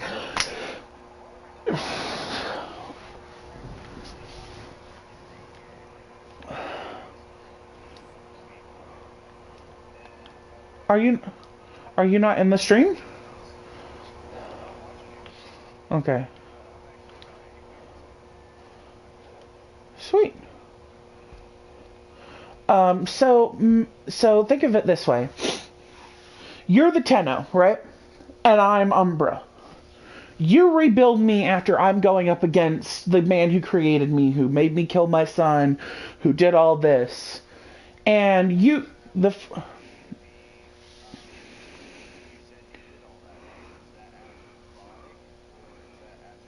No, that is mid-transformation into a Warframe.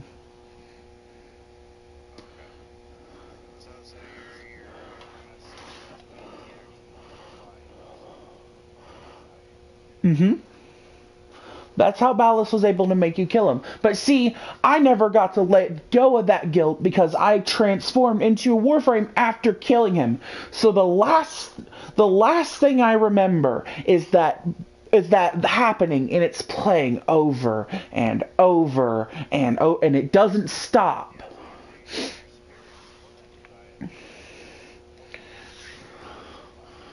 No.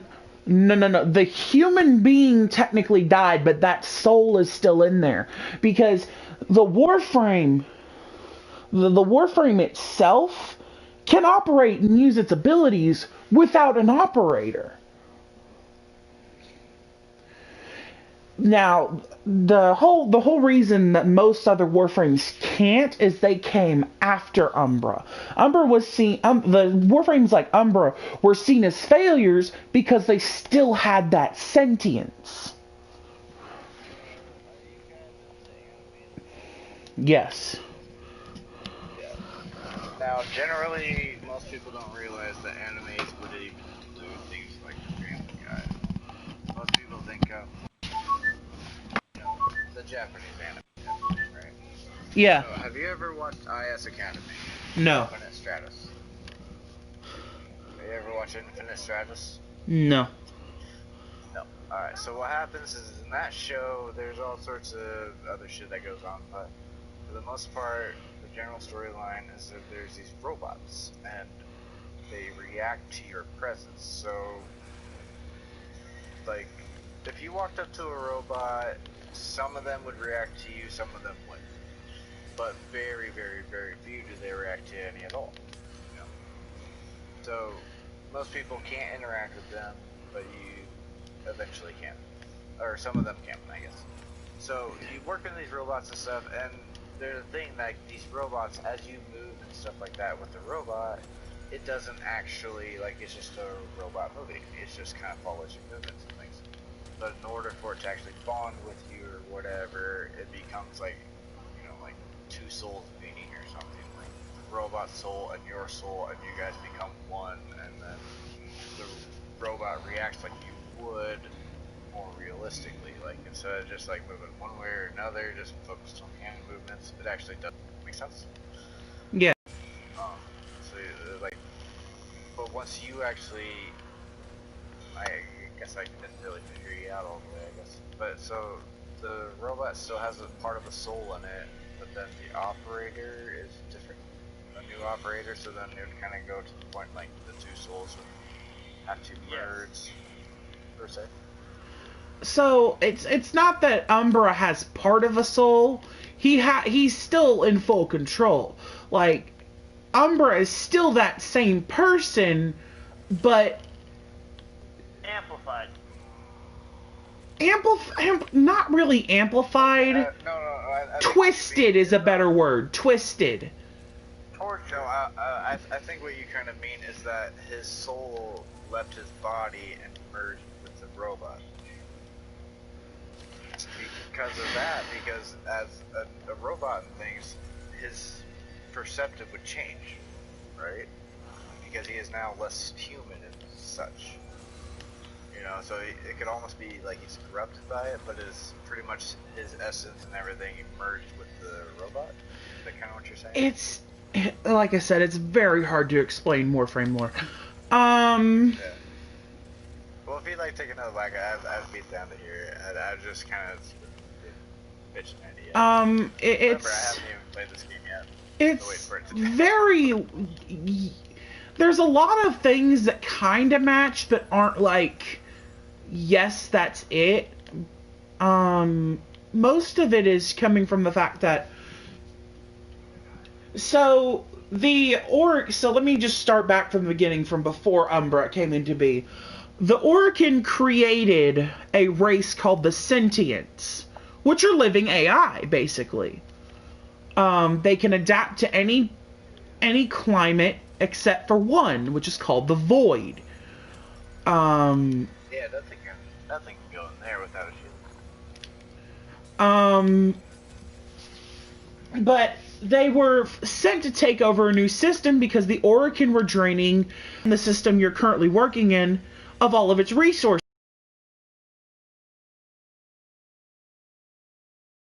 They wanted to keep the new system for themselves.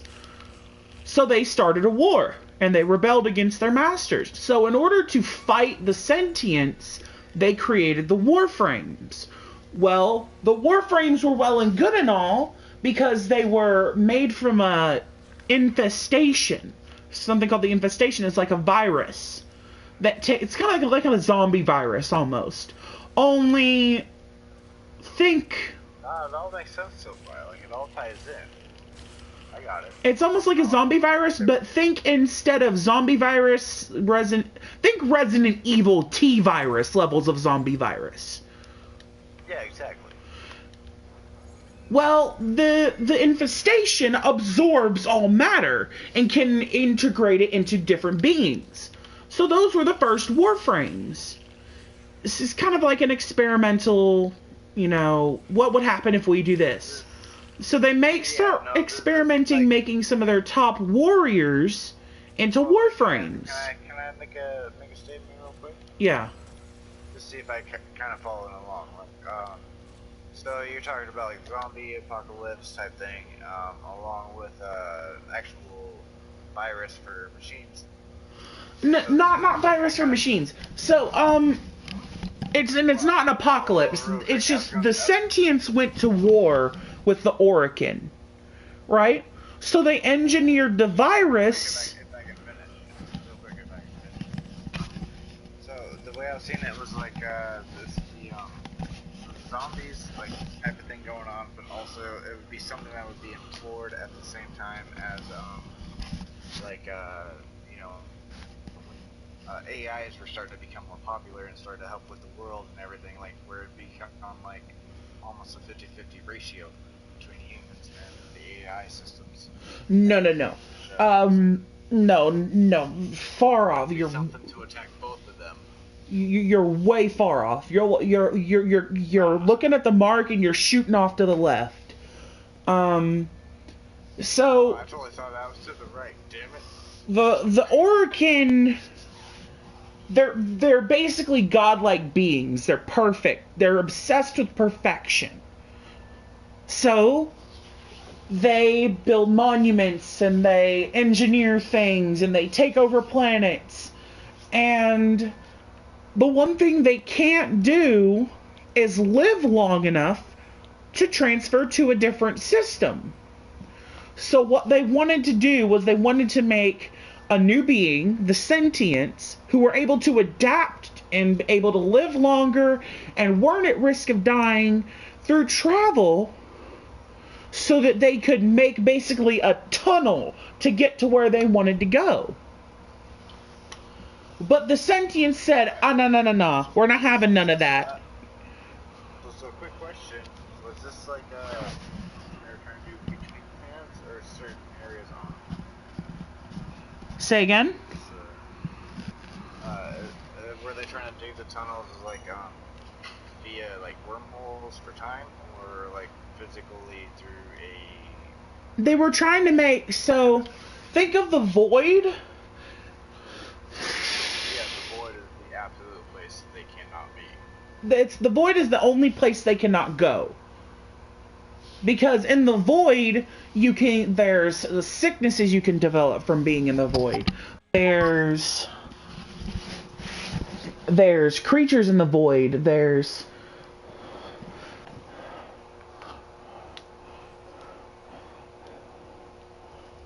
Yeah. So when they're trying to travel through the void, it tears apart like everything. The void rips apart their ships, and they're just not ready. So they make the sentients, and they tell the sentients, "You're going to this place this way through the void, and you're going to carve a path through the void so we can get through." So they're trying to get to a new resource-rich area that they can colonize and they can take over. But when the sentients get there, they see how beautiful it is. And the sentients start to think for themselves, and they think, they'll just destroy all this. We can't let them destroy all this.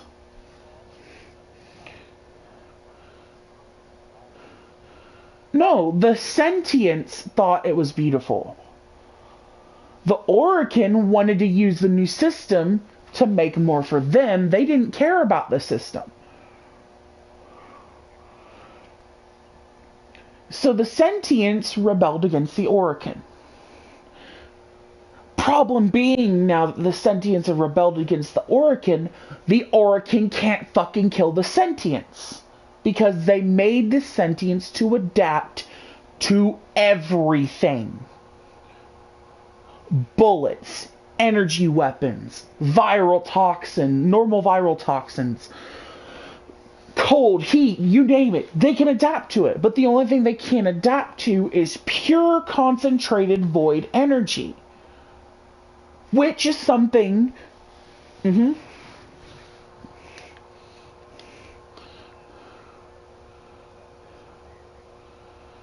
No, it's how many? It's plus 10 enemy. You can see 10 enemies on the map. So if you look at it think about it this way, they can't be killed by anything but concentrated void energy. But the Orokin can't harness that because it'll kill them.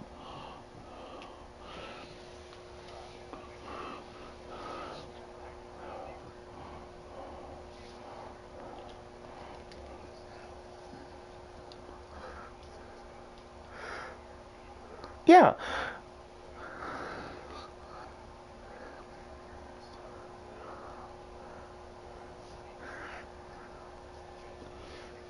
It's basically inverting their reality.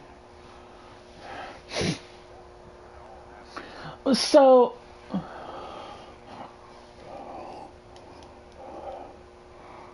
to keep going, they decide to create another weapon to fight against the sentients.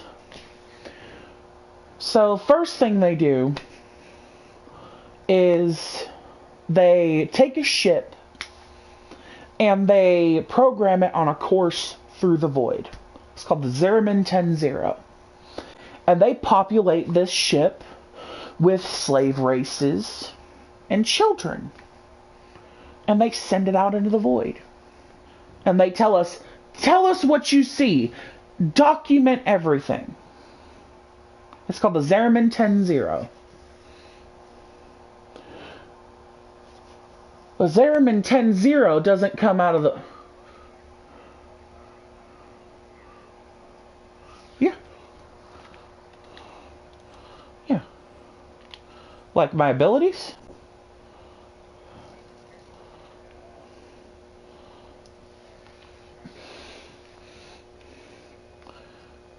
This is Gara. This is a Warframe. This is Gara's deluxe skin. I bought her skin.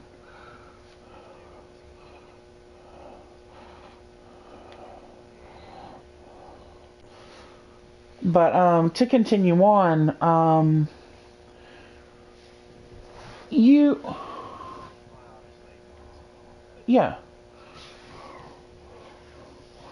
So they send this ship out into the void, and it doesn't come back for a little over 100 years. No. The ship ends up falling out of the void, and everybody but the children is either insane or dead. Now, the children that survived the Zeramin 10-0 were gifted with the ability to concentrate the void. But they couldn't focus it. So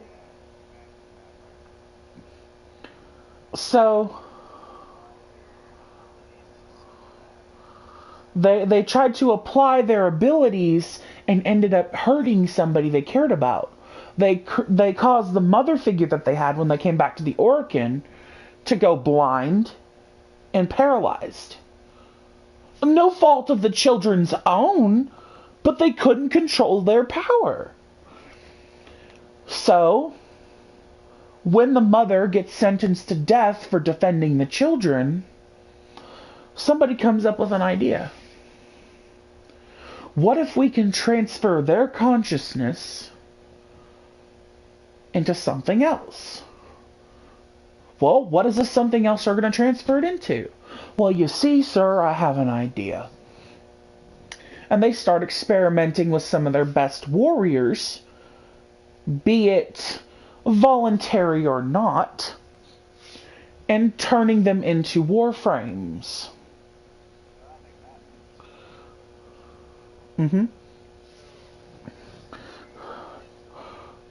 Oh, fuck yeah. This is one of the few games that I know every bit of the lore. I know that the AI of the ship that everybody currently owns is a mass serial killer. Yeah.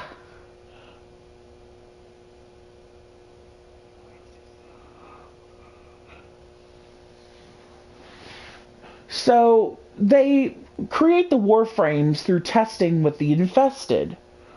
Well, they find that when they use the infested on the warriors, and the infested has time to mutate, it comes out as a, well, kind of lifeless husk. A lifeless husk of metal and flesh. A frame of war. So they start fitting these frames of war with something called a transference bolt. They then put the children into cryostasis, linked to a warframe through the transference bolt. And they start to fight for the Orokin. Well, something goes wrong. The Tenno find out just how bad the Orokin are after driving off the sentients. And the Tenno? You thought the sentients were bad. Oh, buddy, let me tell you what the Tenno did.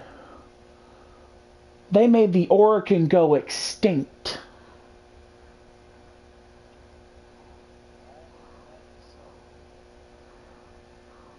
Then along comes a woman named the Lotus, who puts all Tenno into cryostasis, all of their warframes, because she doesn't want other people to get access to these warframes, because if they do, it ain't going to be good. So before all that happens, we come to the story of Umbra. Umbra is a decorated soldier. Killed thousands of sentients. Single-handed. But he stumbles upon the grand plan of the creator of the Warframes. Because the Tenno got Margulis killed, the mother figure, this man, who was in love with her, was going to expose the weakness of the Tenno to the sentients. And he knew it. So he tried to tell the Orokin, this man's a traitor. And ends up getting into an accident that almost kills him. So Ballas, he survived. It gets worse. Ballas fits him with a transference bolt before turning him into a warframe, which causes Umbra to go slightly mute. And then starts injecting him with the infestation. So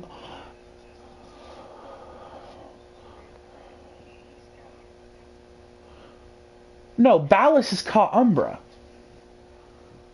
Ballas is the guy who was going to sell out the Tenno. He catches You're good. You're good. You're good. He catches Umbra before Umbra is able to tell him. And this whole process of everything going on, Umbra slowly losing. Yeah. He got into an accident.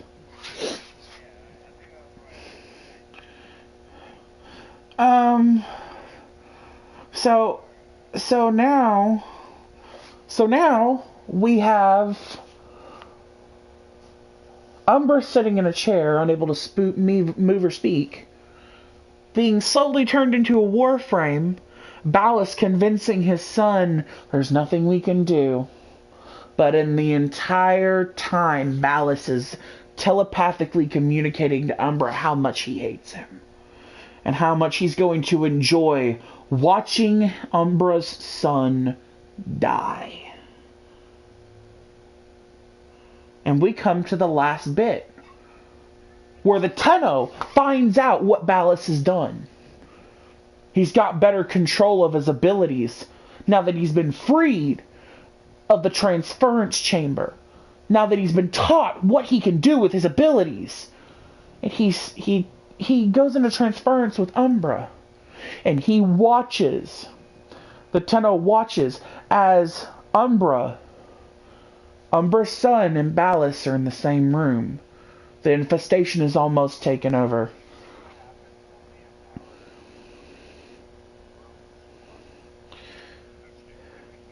Yo, you right? No, I'm kidding. No, I'm kidding. But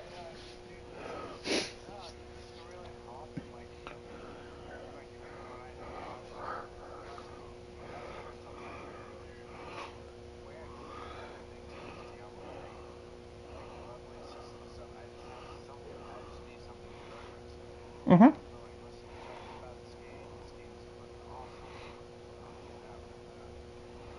You're good.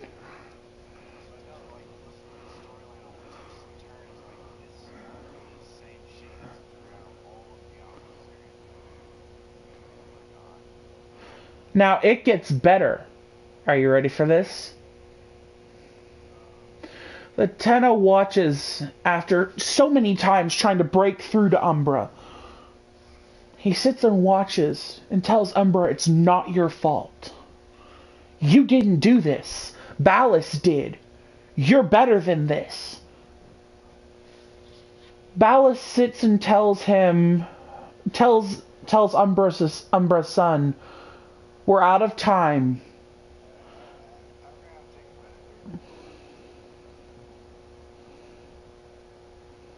I think I broke him. Apparently I'm a good storyteller.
Alright, you ready to finish this up? This is... Okay.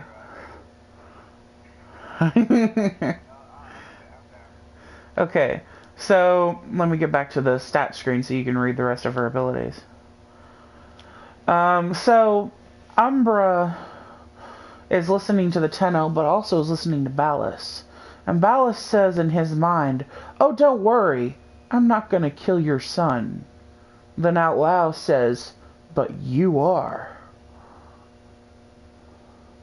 And that's the point when the infestation takes over and he kills his son. So internally, the Tenno ends up in what is basically the transference loop that Umbra's in. And you walk through and you hear this memory playing back over and over and over, and you can't imagine how many years it's been for this Warframe, for this person.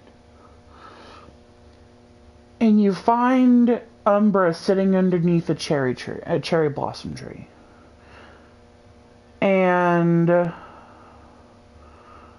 the best way to say what happens, you would have to watch it.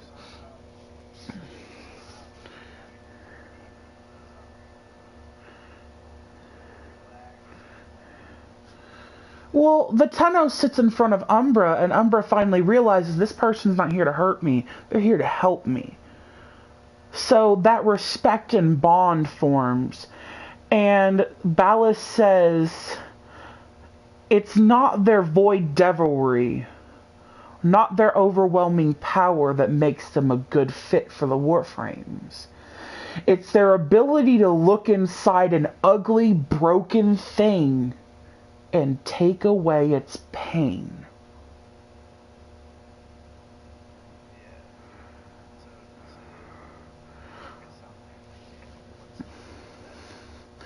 So think of it this way. Umbra does not fear the Tenno. The Tenno helped Umbra. They took away its pain. So now it has a new purpose in life, which is working with the Tenno. Instead of having that fearful reverence, he has that deep, profound. You basically saved my life. You saved me from having to relive this loop over and over and over and over again.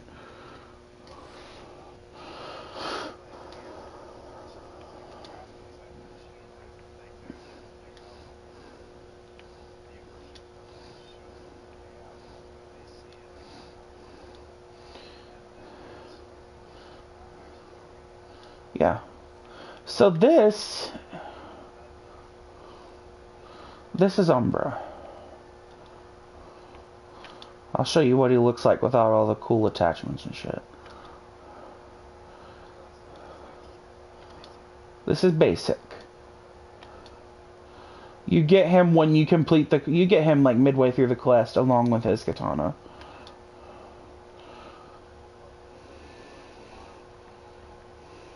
Three and four.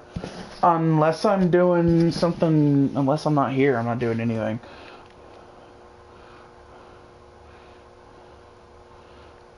What's your Warframe looking like so we can get you in and get you having some fun? Yeah.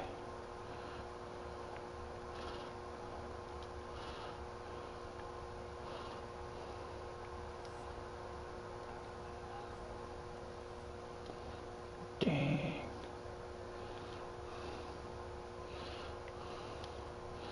Yeah, definitely gonna have to be tomorrow. But for real, this game is crazy. This game has no fucking chill.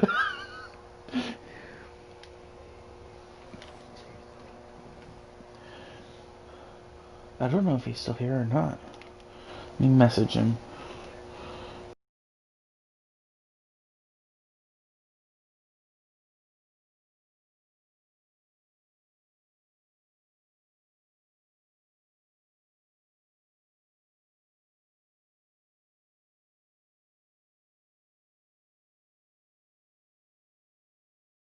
How long have you known Nightmare?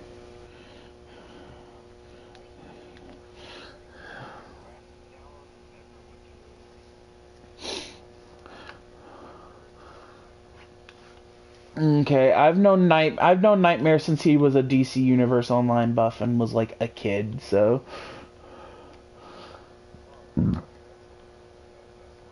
Nightmare is my crazy little brother slash son. Slash son. I'm 24 this year? Yeah, I know, it's crazy. It's crazy. Crazy. I'm so crazy. That's okay. Let me give you some of the shit I'm into.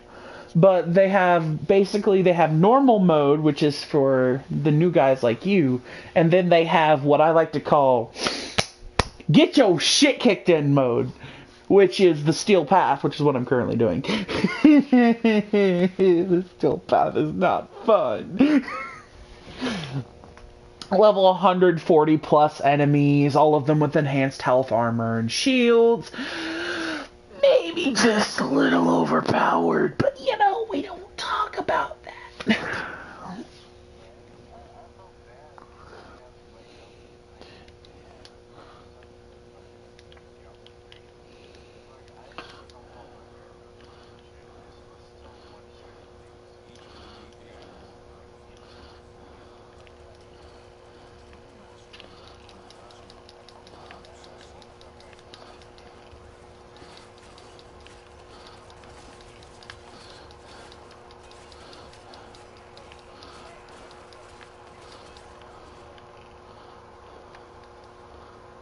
Alright.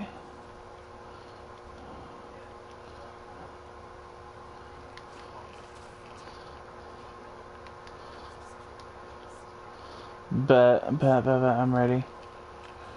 I haven't had a noob to train in a while.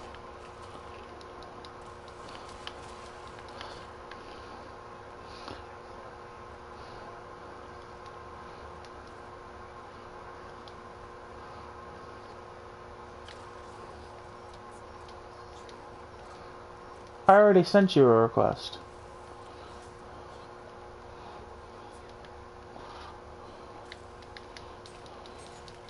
No, not yet. Oh. Fuck. Yep.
pointed out that if Obi-Wan were to fail, it may jeopardize the whole mission. Or even worse, what if Kenobi were to die? Not only would the assault be forfeit, but the Jedi would lose one of their best. It would just be too risky. Master Yoda then butted in. He explained that though Master Windu was right, the choice falls on either Kenobi or Mace. The choice Anakin makes ultimately falls to the Force. Although Windu isn't for it, he tells Obi-Wan that he has 1 hour to convince Anakin. But if he can't, Skywalker has to die.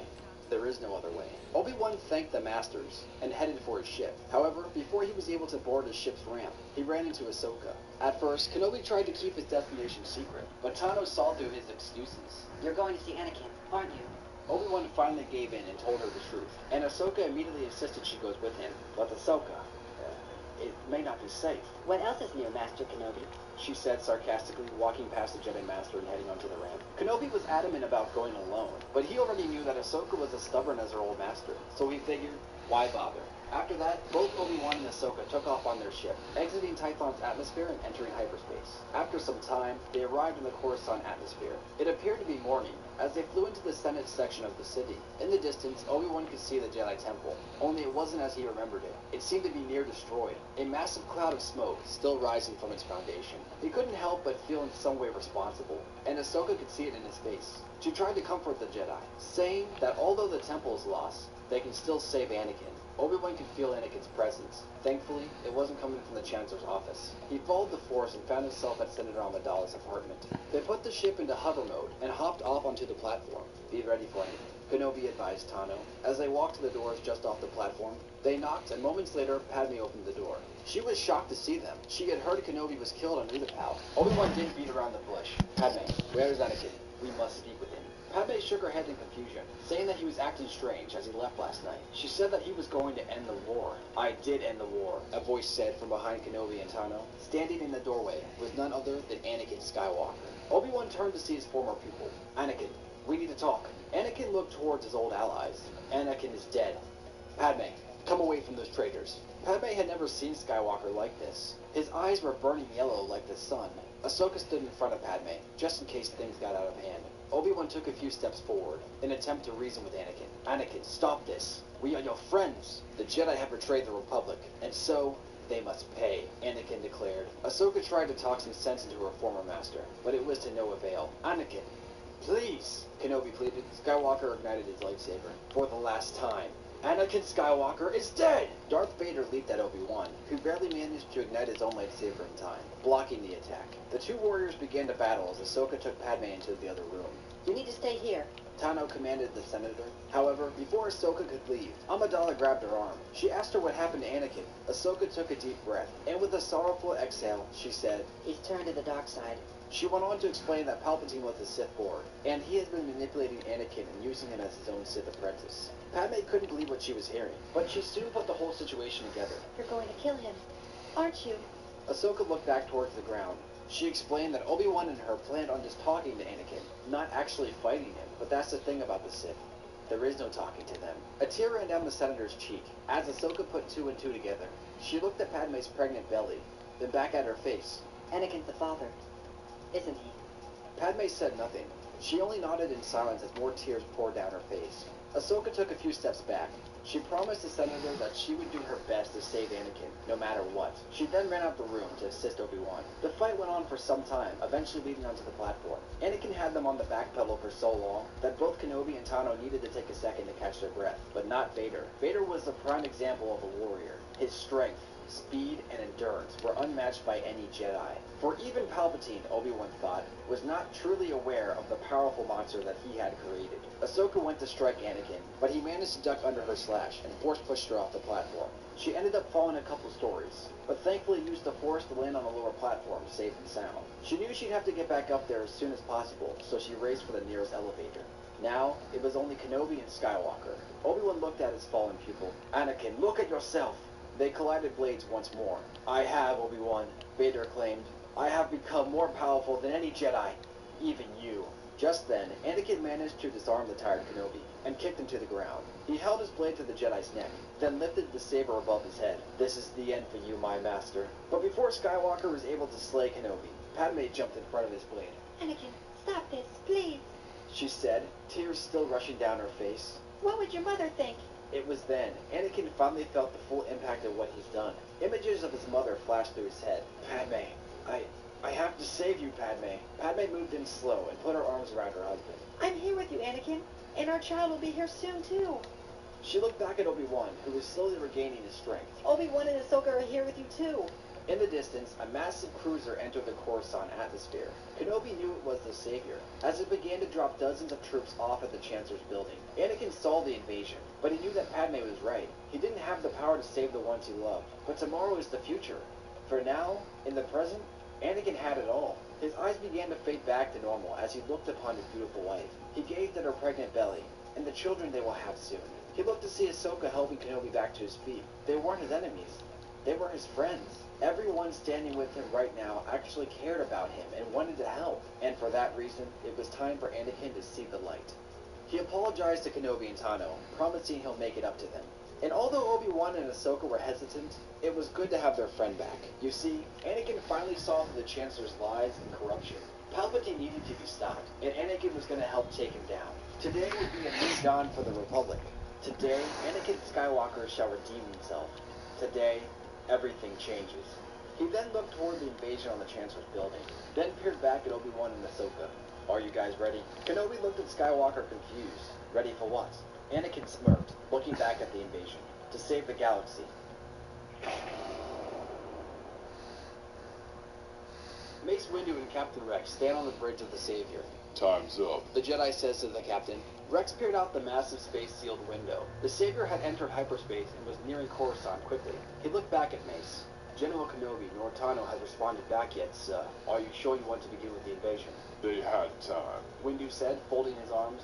And now, time's up. Mace went on his comlink and announced to the Jedi and clones aboard the Savior that the invasion of Coruscant was about to commence. He told them that they know their orders and to stick to the plan. After a brief speech of how the galaxy is relying on them, he finished with the final statement. And may the Force be with you. The clones readied their weapons and prepped the dropships. The Jedi gathered their strength and meditated with the Force. In just a few minutes, they would all attempt the impossible. Windu made his way to the hangar of the ship to meet with his fellow council members. However, he ran into Master Yoda on the way. They talked about Yoda must flee if the council fails, saying that the council left from his office as Commander Bakara and Commander Cody entered the room behind him. The Chancellor told Cody to destroy the traitors, including the betrayer Captain Rex. Although Cody didn't want to bring harm to his old friend, he bowed to his Chancellor in obedience. Bakara looked at Palpatine. What are my orders, sir? Palpatine turned towards the clones. You shall serve as an example for all who dare to disobey their orders. The two clones were shocked with confusion. What do you mean, sir? Master Moody fled before we could kill him. Then you fail, Commander, and failure to me is to disobey an order. Palpatine said with a smile. And to disobey an order, well, is treason. He then looked square at Commander Cody. Kill him. Without hesitation, Commander Cody pulled out his blaster pistol and shot Bakara dead. Cody took control of his body once more, not believing what he had just done. It was like Cody had lost control of himself. Like now, he was just a puppet to the Chancellor. He looked at Palpatine. But sir, why? Palpatine smirked with delight.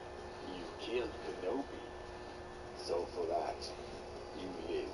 I now declare you Supreme Commander of the Republic. You now only answer to me.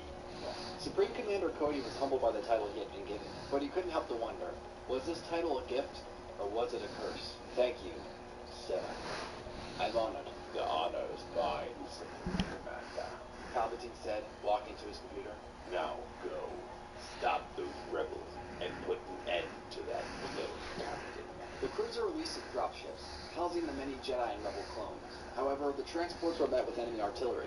It appeared as though Palpatine had anticipated this assault, but luck was on the Savior's side, for only one regiment of the Republic's troops guarded the Chancellor's building. We will have to make this quick, Coyote Mooney commanded, before more clones can assist the Chancellor. The dozens of ships landed and released their troops, while the Jedi jumped into action. The Republic clones outnumbered the Rebels 3-1, and although the Rebels had the Jedi, this would be no easy victory. A firefight began in the streets, just outside the Chancellor's building. The Rebel clones, dressed in pure white armor, went against their mind-controlled brothers. Rex led his troops against the might of Palpatine's clones, cutting a hole through the blockade of enemy troops. After a few minutes, they reached the main entrance. You all know the plan. Stick to it. Mace Windu commanded. Kit Fisto, Shaq Ti, and Sadie Tin, along with the remaining Jedi, mounted inside the door, while Mace Windu, Coyote Mundi, Plo Koon, Coleman Kaj, and Stas Ali made their way to the Chancellor's office. Rex and his troops barricaded the door and readied their new strategy to defend the entrance. One clone said, "That seemed too easy, sir." Rex cringed at the fact. "That's because their commander hasn't arrived yet." Windu and his fellow council members made their way through the many hallways and stairwells. His plan was orchestrated on purpose to not include Fisto and Tin in the fight, not just because they were still injured from their last encounter, but he didn't want them facing the man who nearly killed them before. Emotional baggage can be quite heavy, especially in a fight Windu and his accompanying Jedi have prepped for. Rex peered over the barricade to see a massive army coming their way. He had only 100 troops left, but the battalion marching upon him was at least 500 soldiers, and to make things worse, they were led by one of the best commanders the Republic had, Commander Cody. Cody sent a hollow call to Rex. He urged the captain to surrender, and if he did, he would help him out the best he could. Rex felt that the offer was tempting, but he had to decline. He warned Cody on the dangers of the inhibitor chip, that the Chancellor can use it to control them just like droids. Now, Cody knew that Rex was telling the truth, but what could he do? He was the new Supreme Commander of the Republic Army. He had his orders. "Then I'm sorry, my old friend. You must die," Cody claimed. Supreme Commander Cody and Captain Rex's troops ran at each other, as Rex commanded his troops to not let a single enemy clone pass. Cody commanded his main cannon to fire upon the captain, saying that once Rex falls, the other clones will follow suit. Rex knew that he was outnumbered. He knew that if he were to kill Cody, he would still die anyways. The only way to save his clones and himself would be to change Cody's mind. So the captain made a beeline for Cody, dodging the cannon blast and taking down any clone that got in his way. He came within a few yards of Cody, who was too distracted with the rest of his troops to notice Rex. He turned just in time to see Rex only a few feet away. But even worse, the cannon was still following Rex, and now it was aiming at both the clone leaders. The giant barrel launched the blast a few feet away from both of them. The resulting shockwave sent both clones flying into the air, crashing into a nearby building's window. After a second or two, Rex stood to his feet, realizing his helmet had been blown off his head. He looked to the other side of the room, where he saw Cody standing to his feet. Cody's visor had been cracked from the explosion, obscuring his vision. He took his helmet off and locked eyes with Rex. "Cody," Rex said, "the Chancellor's a Sith Lord.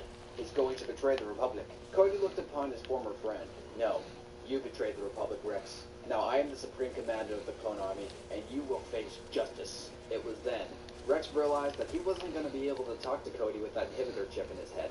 And if he couldn't talk to him, he'd have to beat him into submission. "Supreme Commander, huh? That's quite the promotion. Let me give you a little congratulatory gift," Rex said, punching Cody in the face. The clone leaders began to fight, each incredibly strong and trained in the way of hand-to-hand combat, each fighting for not only their lives, but for the galaxy. Mace Windu and his Jedi entered the Chancellor's chambers. Palpatine stood in front of his desk, as if he was expecting them. Ah, Master Windu. Did you come to arrest me again? All 5 Jedi wielded their lightsabers, and entered into their combat stances. Not this time, Sith. This time, you die.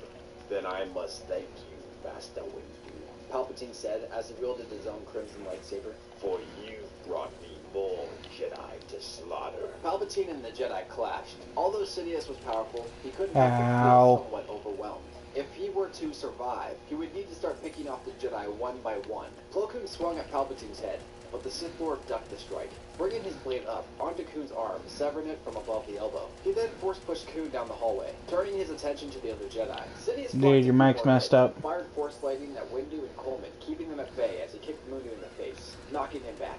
Ali used the distraction to lunge at him, but the Sith Lord saw it coming from a mile away. He brought his blade over, quickly penetrating Ali's chest. Her lifeless body fell to the ground as the fight moved closer to the next room. Windu stood firm, along with Coyote Mundi and Coleman Kaj. It appeared that no amount of training could prepare them for the Dark Lord of the Sith. The Jedi surrounded Palpatine, making a triangle around him. For a moment, all the fighters held their position, each Jedi waiting for Sidious to pull his next trick, and Sidious waiting for one of the 3 Jedi to strike. Mere seconds felt like hours, as Coleman was the closest to Palpatine's flank. He went to stab the Sith Lord in the back, but once again, Palpatine saw this coming and hopped over Coleman's head, slashing his own blade at the Jedi's neck. Sidious landed in the other room, as Coleman's decapitated head smacked the floor, his body following shortly after. Windu and Mundi were so shocked that Sidious used a distraction to electrocute Mundi with his force lightning. Mace jumped at Sidious and kicked him in the chest. However, before he could, Palpatine managed to throw Mundi against the far wall in the other room, knocking him out. Mace Windu and Darth Sidious came face to face, in the same room they were before. Of course, this time, it's under different circumstances. You're all alone now, Master Jedi. Prepare yourself for death. Down at the Chancellor's building's entrance, Kit Fisto, Stacy, Shaq-T, and the remaining Jedi were holding off the Republic clones. Cody's forces managed to puncture through Rex's, and now only the surviving Jedi stood in their way. The Jedi were skilled, and they gave it all they had, but there were simply just too many clones. One by one, the Jedi began to fall. Fisto blocked a shot that was aiming for Shaq-T, and after slashing down a few clones, he was finally struck in the leg. He lived for a bit as Stacy ran to his side. Kit managed to cut down 6 more clones before being shot in the chest and the arm. Stacy grabbed him and pulled him back behind the barricade. In Kit Fisto's mind, he seemed to enter another dimension. It was bright, and sunny, and happy. Then he heard a familiar voice as a shadow came closer to him. The figure began to take shape, and he realized it was Ayla Secura. She held out her hand and told him to take it. He did as commanded, and together they flew off into the bright void. Zaisi held Fisto as he took his last breath. He closed the Nautilon's eyes and stood beside Shaq-T once more. Rex and Cody were both badly beaten up. They had been fighting for a while, but eventually Rex got the upper hand. He put Cody in a headlock and used his taser to short-circuit the inhibitor chip in his head. Cody fell to the ground as Rex helped him up. Rex told the Supreme Commander that the chip was destroyed now. Quickly, call up the troops before it's too late. Cody, realizing his mind control had been broken, did as Rex said. He contacted all his troops and told them to stand down. Suddenly, the clones stopped attacking the Jedi. Some even removed their helmets, and began assisting all the wounded Jedi and clones. Mace and Palpatine continued to fight the Chancellor's quarters. Sidious used his Force Lightning again, only this time he aimed for Windu's cybernetic limb. The lightning managed to short-circuit his hand, throwing Mace's fighting style off balance. Sidious used his misstep to his advantage, and knocked Windu's blade from his hand, then stabbed the Master Jedi through the abdomen. Windu fell to his knees, holding his chest, as Sidious lifted his lightsaber. Last time, Vader took your hand. This time, I'll take your head.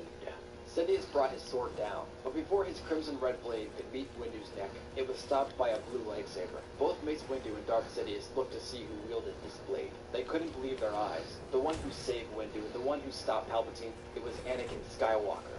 Vader, Palpatine said confused. what are you doing?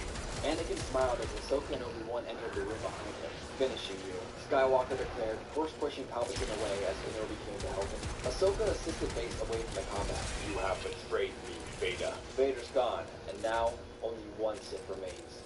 Then you will die. Sidious said, hurling Skywalker back with a massive force push. He then turned quickly, locking blades with Kenobi. Your arrogance blinds you, Kenobi. Sidious used the Force to push hard onto Kenobi's blade, causing the glaring heat to flash Obi-Wan's eyes, blinding the Jedi Master. Obi-Wan, no! Anakin called as he leaped back into action, destroying Sidious's lightsaber and stabbing the Sith Lord through the chest. Palpatine fell to the floor, gasping at his pain. It was then Rex, Cody, and the other Jedi came into the room to help. They found Anakin Skywalker standing triumphantly over the Dark Lord. Skywalker helped Kenobi to a nearby seat as Sidious sat himself up. He muttered to himself, I will not die. You will die. Sidious claimed as he sent a massive surge of electric energy at the group of Jedi and clones. The power was so strong, it would kill them all in seconds. But just before it could reach them, it was blocked. Then a voice was heard. Not anything to say about it. I have. It was Master Yoda. He came just in the nick of time. Master Yoda absorbed the lightning, then threw it back at the wounded Sith Lord. The blast slammed into Sidious, sending him crashing out the window and falling to the Coruscant streets below. Once and for all, killing Darth Sidious and putting an end to the Sith. A clone medic helped Kenobi to a stretcher as Anakin approached the Jedi Council. Skywalker. Windu said faintly, signifying to Anakin to come over to him. Master Windu, I'm sorry. This is all my fault. No, Windu said. because of you, the Jedi will live on. You've earned my trust. Anakin didn't know if Mace really meant what he said, or if it was just a hallucination brought upon by the pain. Nonetheless, he was grateful to have redeemed himself. Windu took one more deep breath, then looked at all of his companions. Thank you, all of you. May the Force be with you, all of you. Jedi Master Mace Windu died that day, but with his death came hope for the galaxy.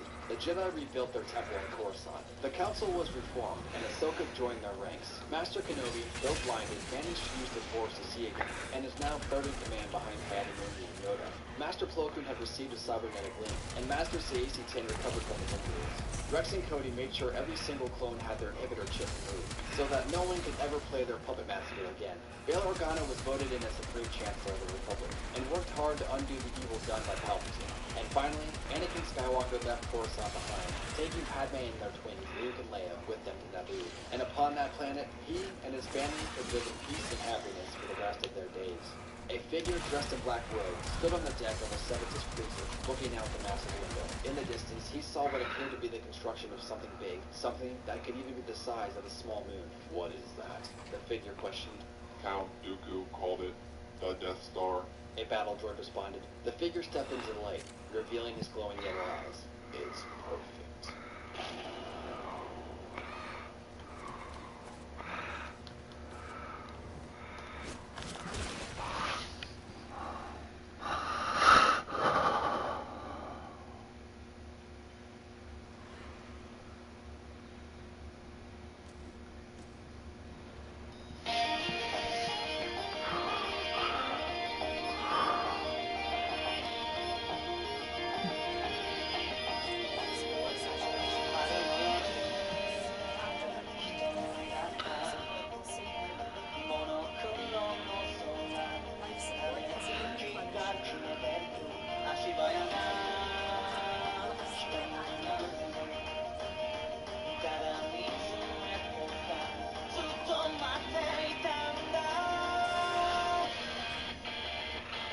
Could I